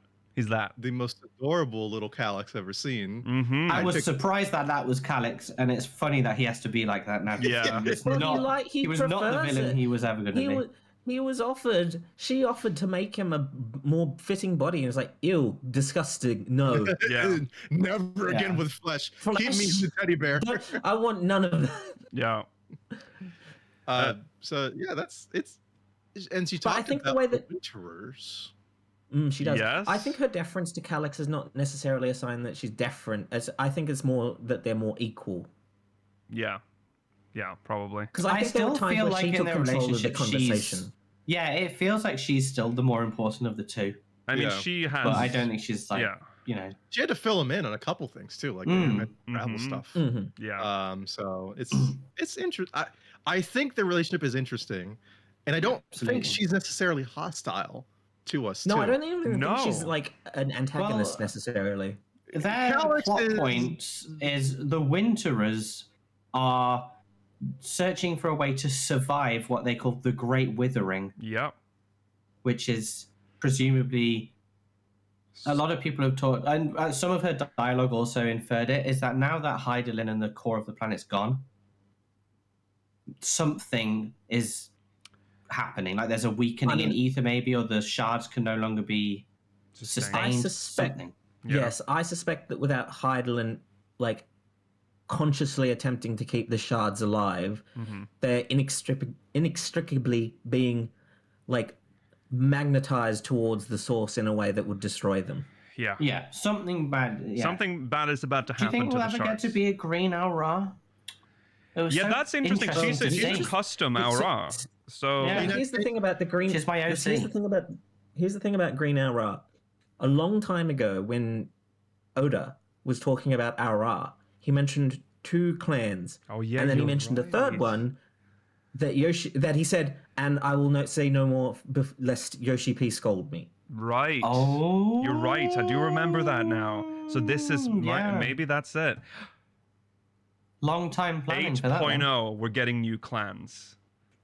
I Do you think maybe. that's what's going to happen? I think maybe because that's they what don't we're want to add seeing. new races. But if they add a new clan, it's like they've added like 10 new. They races. have sneakily Yeah. teased new clans. That Mela. They've shown What are they going to do Kusetsu for, as the what are big. they going to do for the new year? They could do like East, what the fuck? like They could be like Middle Eastern or like Higashi. dark skins or something. The thing about Hyurs is that the only way they distinguished them was by giving them specifically different models. Yeah, they're different builds. Like there's Highlander was like muscular men, and then Midlander. You have muscular men, you have normal men. So you need like ultra skinny, weak, like withered men. Muscular men, withered men with eyebrows this time. Right. With eyebrows. Yeah. Old withered eyebrow men. Yeah. Well, the thing is, the game has given us eyebrowed Highlanders since. You just can't have them. You can only tattoo them on. True. Or maybe like Tirali, like as a general. That could be. Well, Tirali and Far Eastern Hyurs are technically different clans, but they are visually the same as Midlanders. Yeah. They could make a elaborate on it, you know? Yeah. They like could add some extra different. customization and something. It's very boring to be a Hyur, though, so... I didn't even consider that. I thought this was just like one of those, just a custom model, but that is way more it could exciting. just be a custom build as well, because she has the same color scales as Vashan. Yeah, So- that's true. I like the idea that this is a tease for the new clans, though. It could be. I agree. Okay. Yes. So there's a new. That's the new plot. The Great Withering, essentially. Like there's some sort of. I mean, that's... Yeah. This is the twist. This is the teaser for the future. Yeah. Do you think, with what we've received, do you think the next expansion will be on the 9th, the Source, or both? Because I'm actually leaning towards both, and I know we don't like the idea of a split expansion, but I feel like we will. Yes, I know. I feel like it will be split between on the Source dealing with preventing the calamity that will happen when the shards combine. So. And the reason I think that will lead towards the Ilsabard, because that's where the twins are, and I feel like they're not going to have an expansion without the twins, which will allow us to just talk about Corvos and other stuff like that, and look at more of that cloud-covered part of the continent. Yeah. While simultaneously dealing with more of the Mist Continent. Because another thing from this patch. The Mist Continent specifically had a title rather than question mark, question mark, question mark. Yeah. In terms of location for the dungeon and the trial. Mm-hmm. It's hard to say because in terms of peril, we don't really know where that's coming from yet. So obviously the 9th is a fairly obvious place to go, but it also seems not stable, but the situation is under control for the people we know about there. Well, Whereas the Arenville's gone east, the twins have gone east. It feels like we're heading back east. We actually have no idea where Arenville went. Yeah, Arenville. Well, he went to Gridania, we know that. So. Well, yes. And he definitely wants that. Yeah. He doesn't want us to fucking know anything. Yeah, that's true. I don't know. I want a Source expansion. Yeah. I don't. You might be right. But I don't know if I really want a split expansion again. Stormblood was really, really bad. I feel like we're either getting a split or it's gonna be. See, I agree that the split makes sense because if the Great Withering affects the shards, then it makes sense that we go to shards to look at what's happening. But also the Winterers are probably then on the Source because that's the safe place. It sounds like a Source problem. Yeah. Mainly. Yeah. I'm not against split story. I think it's just a storytelling method. It's just that people didn't like the one time. And I also think there's more of a connection between these two plots because we're just trying to deal with the same, like the revolution of Alamigo and Doma just felt so separate, whereas this is the same issue where we're trying to stop the calamity on both locations. That's true. That I agree and with that. Sorry, you go, Mela. I say even when they do what is in theory a linear storyline, it can sometimes still feel terribly split, like with Endwalker, because 1 minute we're on the moon, then we're in the past on the ancient land, and then we're on the end of the universe. So if they can do it in a way where it feels properly connected between the two areas, I don't mind that. It just means less zones in each one, though, which is sad. Yeah. I like exploring a place fully. I mean, I agree with you, but this would be a way for them to. The issue with the 9th is that it's still relatively hostile. So having a smaller number of zones on the 9th, maybe the 9th only gets 2 zones. That's true. It doesn't get that many because it's just not. It's not an accessible location. That's true. As long as we don't like have some, like we go to the 9th, then we go to the source, then we go to just like this weird nebulous like God realm again or something. Well, no, I don't want that. I would want no more than two settings. I hope I agree. that 8.0 is the going by with if the Winters are on the source and in Ilsebard maybe, they remove the cloud of the map, so we can just finally get the 3 great continents fully. That's Chasmario, but it was an important plot point. The Asians can move small amounts of matter between locations. Obviously, they can't move their bodies; they have to leave their flesh behind. But she has Calix's old memories, physically, that she can move between locations. Yes, yes. So that is of note. That it is. I can understand why Calix preferred having it in a massive protected server rather than just a tiny cube that I feel like we could destroy quite easily if we got our hands on it. That's true. Yeah. He's an unusual. I feel like he's fallen off big time. Yo, the Calix fall off. He used to be something, and now he's a fucking squirrel getting carried around by a Victorian woman. Yep. I wouldn't mind being carried around with a Victorian woman. Well, no, but... Well, okay, we need to move on, actually. So that's... Yeah, let's talk about the Arcadion, because we need to move on to the Arcadion. There's a lot to talk about that, too. So, spoilers now for... Really, really good. MSQ was good. MSQ, they're really good. I enjoyed it. Why was there a lowrider? Also, I was right. You were right. Fuck you. I was thinking you guys were like, oh, it's a stage. No. I didn't. I was with you. There was chat. Chat. I don't know why there was, though. I don't know why there was. Yeah, that was dumb as fuck. That's a fucking lowrider. It's wrestling, why was dude. it a lowrider? Yeah. Why is he? It's just. Why was he flying around on a crazy taxi car? What the fuck? We can probably let's wrap up the story first, because the story is not much. Sure, okay. The story. Well, it is much, but it was odd. It's odd. It was not what I expected. The cadence of the story was go to the gym, go back and fight, go to the gym, go back and fight over and over again, which got a bit annoying. That's essentially most of the Arcadian, save for a couple times you go out, but yeah. It turns out the twist. I mean, we do fight our way through, like we've done all the way. We defeat the champion. We fight the last 3 fighters that are most closely, 4 fighters most closely aligned with the president, so that like even if we told them about psychonecrosis, supposedly they already know and they don't care. Yeah, and I knew that something was up when we actually got to see a picture of the president from the past, and it was just this old Hure man. He was funny looking. Boring-looking old man. And that's when I knew. Generic-looking old man. I knew he's not going to look like that anymore. So I knew something was going to be different. He looked like he wasn't even from this game. He looked like just an NPC in a JRPG somewhere. Yeah. And he, it turns out he became the Lindworm. He was looking. What's the Lindworm, Lakil? The Lindworm. It's like it's a being that has regenerative powers from. Yeah. Some sort of horrible dragon worm thing. Yeah. And it's a German mythological being, I think, in the real world. Yeah. When we see it in the final tier, did it not give you like either Diablo or Doom vibes in terms of Diablo. Yeah, for sure. It was a little Diablo for sure. And the way that it's like horrible regeneration happened made that me think too. of Doom. It also made me think of like Resident Evil core a little bit. It's like this I can see that, horrible body horror shit going on.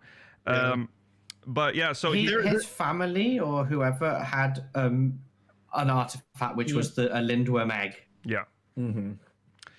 And by the time of the Storm Surge, Lindworms supposedly had gone extinct, except for this one egg that they had passed. He wanted to cure the necrosis. He was a good boy, and he absorbed the egg and became a Lindworm. So he was the villain. He was the villain all along, but he was doing it for good reasons. Exactly. And I don't know how to feel about this in the long run, because I'm like, it's kind of stupid. That's a boring resolution a little bit. It's pretty weak.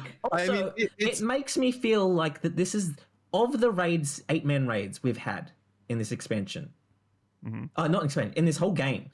This is by far the lowest stakes we've ever had. Yeah, that's true. Yeah. Yeah, that's true. But I think with that, that's what let it have this kind of tone and more fun. It was just generally more like goofy and fun, as opposed to didn't take itself that seriously. The inverse of this is the Omega Raid series. Yeah. Which took itself super seriously, but was actually pretty shit. It's so serious. It's the same thing. It's just the tournament arc, like different baddies thing, except it's just random. Well, the Omega Raids suck because like the only time story was really interesting, and it was the final tier and the very last like cutscene of the second tier when Midgard Soma fights Omega.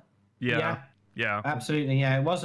Yeah. I do like that the stakes were low, because every storyline I feel like the stakes were high. They're until we lower found out than they were low. They're lower than. It's very personal. Yeah. Yeah, exactly. Yeah. Yes. It was a different story. It was about the characters rather than the sort of villain arc. Yeah. I think it's just weird for the 8-man raids, because it's always I always feel like the 24-man raids are the ones that feel lower stakes.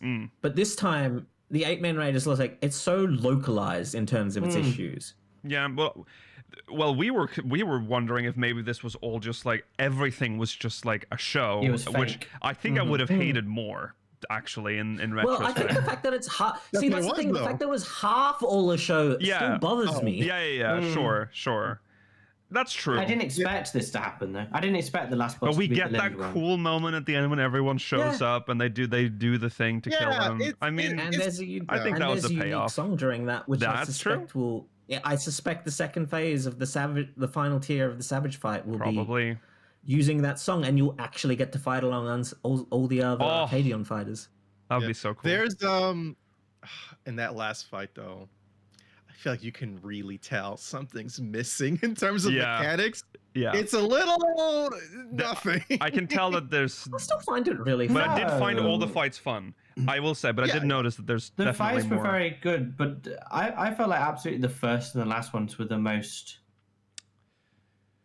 like deaths and big damage from the run I did. Oh really? Because I thought the second one had caused a lot of deaths if your party's incompetent.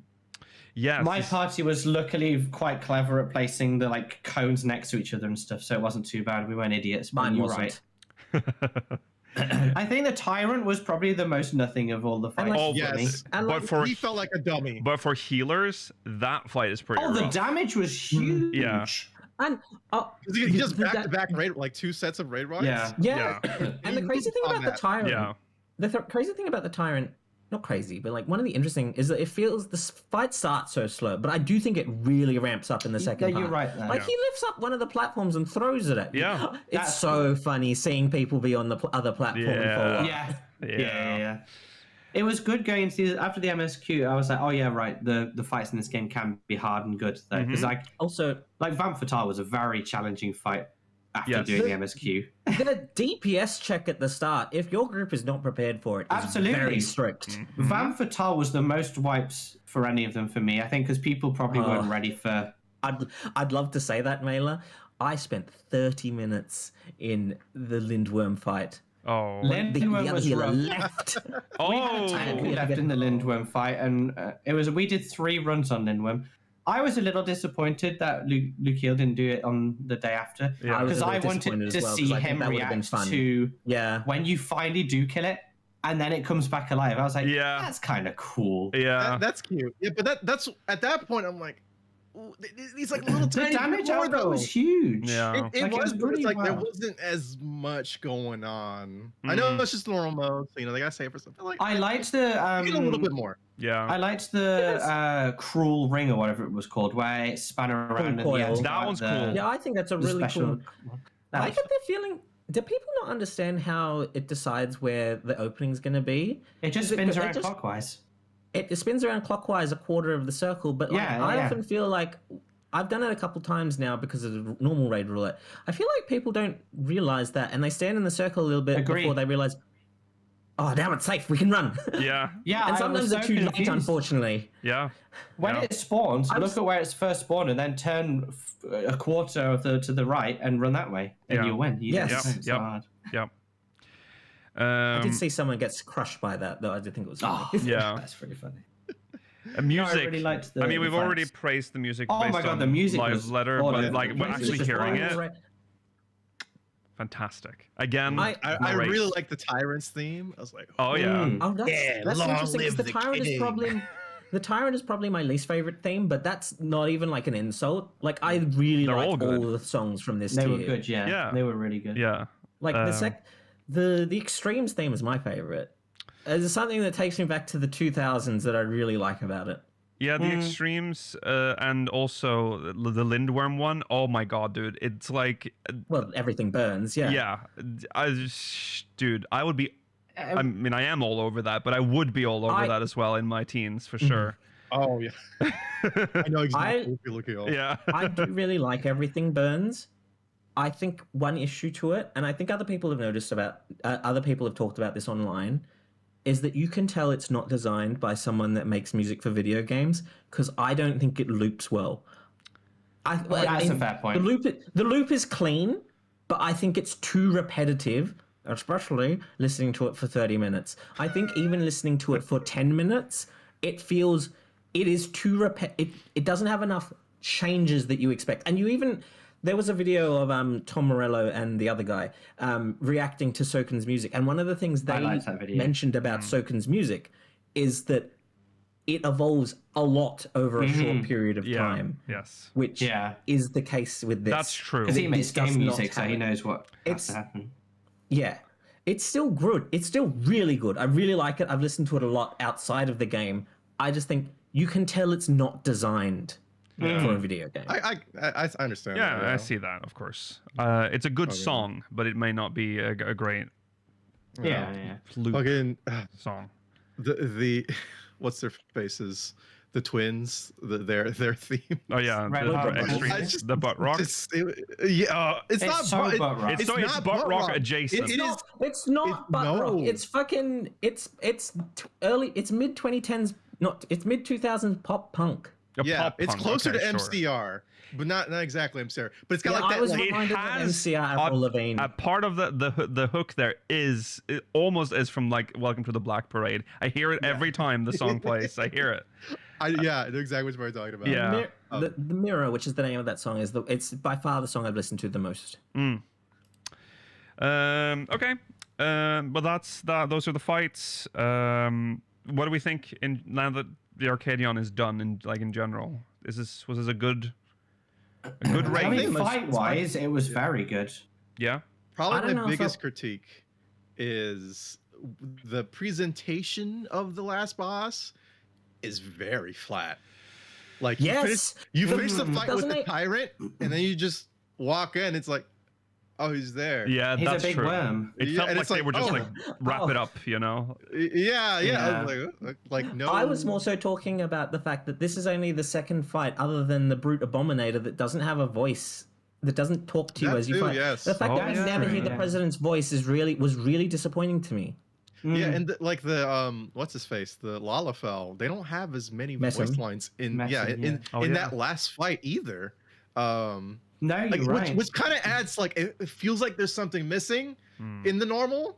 So I'm guessing in the Savage there's some more there. Yeah, you know? Possibly. Yeah. Yeah. So that narratively, the connection between Tyrant and the beast is very weak. Yeah, it's very weak because you literally just walk out of the arena. Yeah. There. But okay. Cool. I think this is easily the most consistent raid series we've ever had. I don't think there's any real lows across all 12 fights. No. I'm looking forward to doing these 4 fights every week for the next couple of weeks. I don't think there was a fight that I felt annoyed about having to do. Even the one that I was in. I mean, being in there for 30 minutes was frustrating, but that's because I was playing with bad people. Yeah. I mean, yeah. I agree. Yeah, probably is the most consistent. I think I would probably still put overall within, bringing story into it as well. I'd probably put Pandemonium. Yeah. Above Pandemonium is easily a better story. There are definitely top one. But there are a couple fights in Pandemonium that maybe aren't all that. It had some valleys, I think. But this is a very strong 2 for me. Yeah, I would say it's right below that for me. Yeah. Going I by think the story is like of the fight. The story's quite mid, but fine. It's a very fine story. Like it's just a fun, goofy adventure. But the fights are so unique and good and like well designed. This is the best presentation ever in any of the 8-man raids, because they really lean into that, like, oh, it's wrestling. You know, you have the pre match talks and like trash talk and that kind of stuff sometimes too. And it really, there were like the goofy rivalries and stories and shit where they trash the gym and all that shit. The entries, while we don't have entries to the ring of the fighters, the things they do beforehand where they show you the fighters, and then while Black Cat's explaining them to you, that feels like the equivalent of it. Very much because it plays their themes. Don't forget, Brute Bomber did come back. Brute Bomber Undertaker arc still happens. So it's so wrestling. And he's like, no time for questions. Do a drop kick right now. To be honest, during when Metam was explaining to us, the president did this all for your benefit, I was like, but he's dead. Hector's dead. And he jumps out. I'm like, okay, I forgive you now. There was to talk about the theming too in the presentation. I think that's also why the last fight is really weak, because they even say after, the president loved spectacle. He was always a showman to the end. And again, you just walk in, he's like, you know, it was strange. It's sad that we don't get any real personification of the president at any point. We don't get to hear him say anything. He's dead pretty much. So weirdly, he's the weakest part. Potentially. I was hoping. Bear in mind, saying we'll see it in Savage. Remember Eden and how annoyed people were that the actual lore was in the Savage only. We don't want it in the Savage only. We don't, but that's what I'm thinking they're gonna do is the thing. Yeah, it's possible. Which is that's a negative. Really? I just think they're going to add the tag team thing with all the other Arcadion fighters. Let's hope that's all that happens. At most, it will be an evolution of the Lindworm. I don't think we'll see the president himself. But the fact that the Lindworm dies and then wakes up again, that might be a Savage mechanic that actually has a face change, maybe even. Exactly. Savage. That's what I mean. Yeah. So he might change visually, but I don't know. But that's fine. I'm fine with bosses changing visually in the final phase of a Savage. That's the only reason the Eden one was bad is because it was felt very story relevant. Yes. It was very important. Yes. Narratively tied. It was so strange. Okay, well, actually, you know what? Let me ask you. Now that all the fights are done too, do you have a favorite fighter? Who would you stand? Who would I stand? Dancing Green. And you know what? Someone on the dev team does too, considering we got his glasses last tier and we got the minion this tier. Dancing Green's he's a bobber one. That's a good question. That's very difficult now. I think Dancing Green. I think I have to go Wicked Thunder. Also, because her song is just so fucking good. That's a good song. It really adds to it. I like the Ixion looks as well. I think it's kind of fun. I do have a soft spot for Brute Bomber and his kittens. You know, there's I think Hector's the most misunderstood. Yeah, I guess I'll go with him for the cats. What about you, Mela?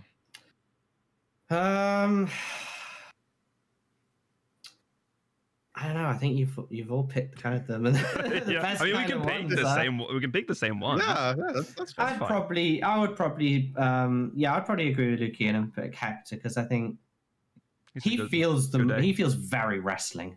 Yes, he's probably the most wrestling wrestler there. Yeah, I do love the bit when you're doing some of the you're talking to the tyrant before the fight or whatever. He's like, you know what? You think you're a baby face, but you're just a heel. You're like, no, he's using the heel. Shut up. Yeah. I mean, I will say I quite like the vibes of the Extremes. I mean, their theme really helps. Based on everything we saw before, I did not expect them to end up being just assholes like they are in the plot. Yeah. I was a bit. Yeah, they were very rude. They were the Blowjob Brothers. But it was a bit. It was fine. It was a bit. The fucking Blowjob Brothers. Yeah. Okay. Also, the one brother silhouette, like the side profile, insane. Like I just all chin. Oh yeah, Just all you see. Yeah.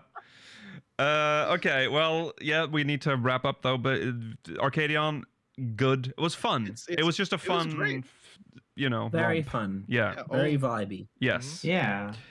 Have fun again next time, maybe.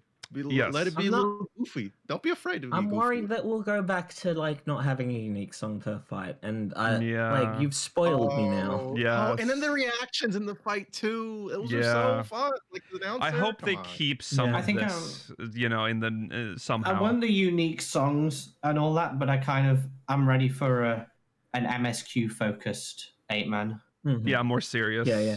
One. Yeah. The only reason I think that they won't keep the unique songs is because I think one is very thematic to this particular raid series, and also if next expansion goes back to not having a crossover 24-man, they'll have music composed for both of them. Then again, there was a lot of new music in this patch, and we haven't really talked about that. That's true. Yeah. There was a lot. There was more cutscene, and Treno has its own theme as well. Mm-hmm. Mm-hmm. They I was thinking about that too when we're playing. Interesting to do that for the 4. The music guys are rocking. The music guys are just doing a really good job right now. I don't know. I think they're getting locked in a cage and fed amphetamines or something. I don't know what's going on, but they're pumping out shit. It's all really good. Yes. I mean, Soken's team is bigger. He has more people in it now. Yeah. I also think that it's because of all the new music that was added last patch and this patch that feels like it's like 9th relevant. That was one of the other reasons I was thinking, the 9th, we're probably going to explore more of the 9th in the next expansion in some way.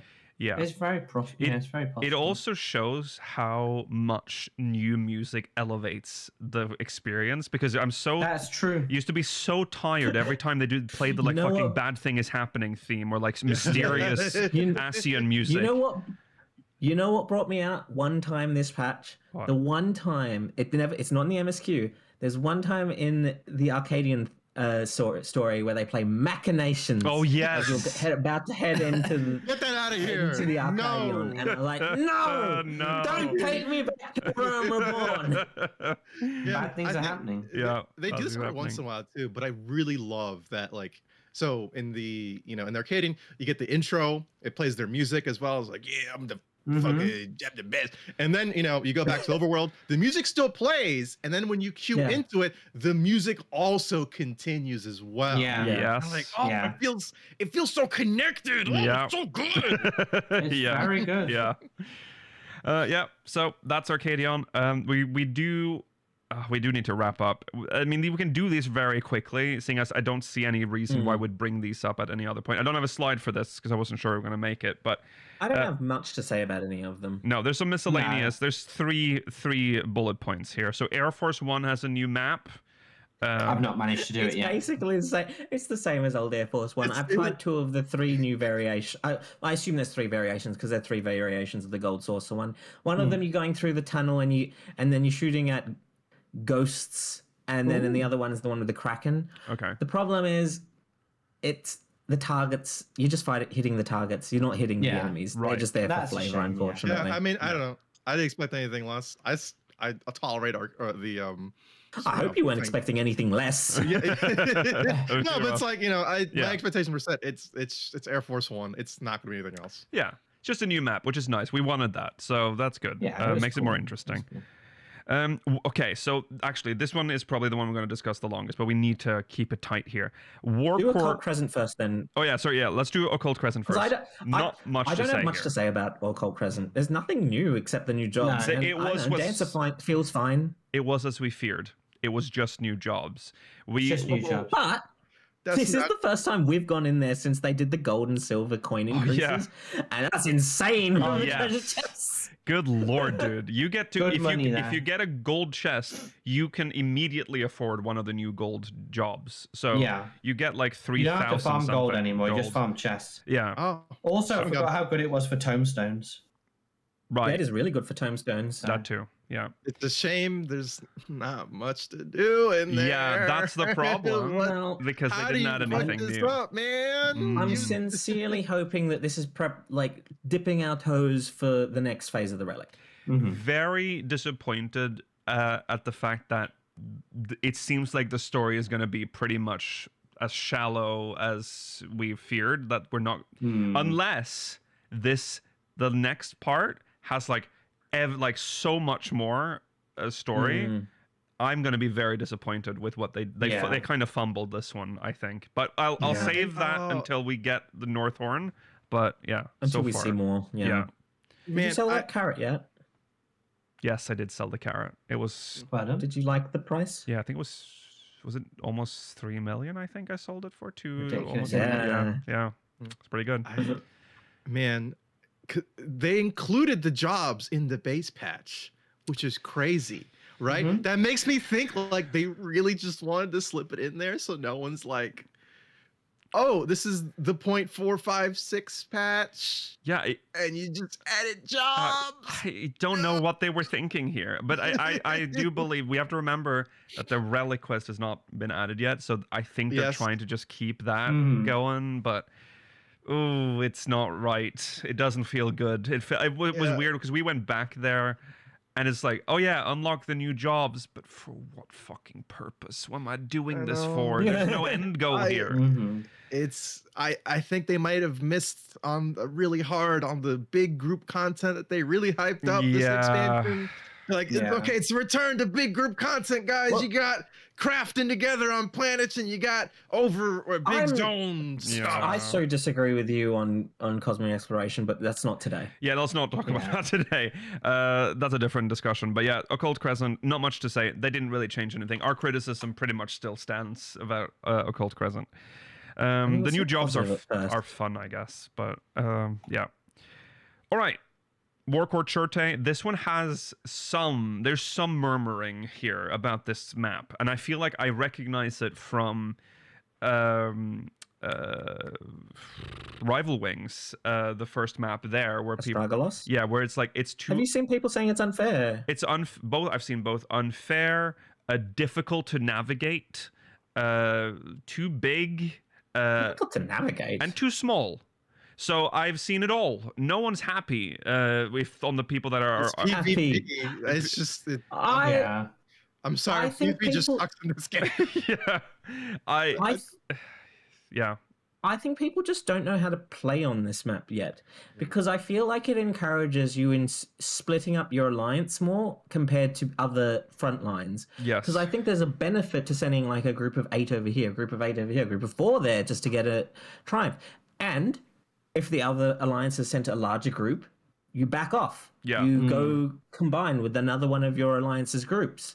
Or if your group is bigger than their group that have gone there, say they sent 4, you sent 8, take them out and take that point.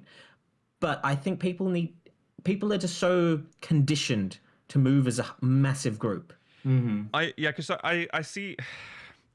I like that the map is a little more dynamic looking, like it feels more real. There's more elevation, and it's instead of, but people want flat. They want flatness, and that's what I'm getting. Why? It's so boring. Yeah, I know. I don't know. It seems to be a specifically PvP stuff, but like people just gut reaction always like, I don't like it. It's not flat. Why is it, this should be like on Sol Hakir. Why I hate it.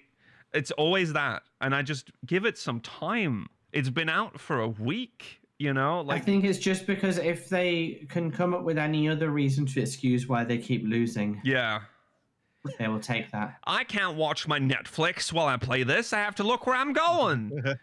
I don't know. It's just I've accepted that PvP is something I just tolerate in this game. I do it because it has stuff I want. I will never enjoy myself in that fucking any of those modes. I think CC is in a good place. Crystalline Conflict is pretty all right. I don't just get rid of the PvP clockwork. Jobs play quite fun now. I think there are issues in PvP around. Obviously, the GCD in this game is too high. There's weird clipping issues with OGCDs. Purify doesn't work how it should. Guard sometimes just snaps off randomly. There's a lot of issues with things like that. But how classes play generally in PvP, I think, is quite fun. The small number of buttons is quite okay. It's okay. It's fine. Yeah. I think front lines are too zergy, though. I do think front lines. Oh, absolutely. You have it feels like you have no impact ever in a front But because there's just too many fucking people. Yeah. CC very fun. I love CC. People do. I'll say, yeah. When I finish CC, I don't feel like jumping off a bridge. Yeah. So in Minecraft, I think when you have a good CC and you're playing something fun like a warrior or a dragoon or something, and you do some good plays, it's like, yeah, that was kind of fun. Mm-hmm. But I always try. I'm not one of those people that just like sits there. Yeah, I always try and play the goal. Good. Or yeah. Well, there you go. Let us know if you have any opinions on Warcourt Churte that we didn't cover here. You can send us a Mogmail. We can discuss it over the new year. On PvP. Yeah, maybe. Yeah, or maybe a hot take about PvP maybe in general. Maybe you're PvP head. Yes. Okay. I guess that's that then for our spoiler review. Thanks for watching. And for the year. That is the end of the 2025 season of Speakers of Heidland. We will be back in 2026 on January 3rd. So enjoy your 1 week break from us, I guess, if you're a podcast watcher only. Podcast only viewer. And then we'll see you in the new year, January 3rd. May that be a better year. Why are you looking at me? No reason. All right. See you later, everybody. Take care. Happy holidays, Merry Christmas, and all that, and Happy New Year. Bye. Bye.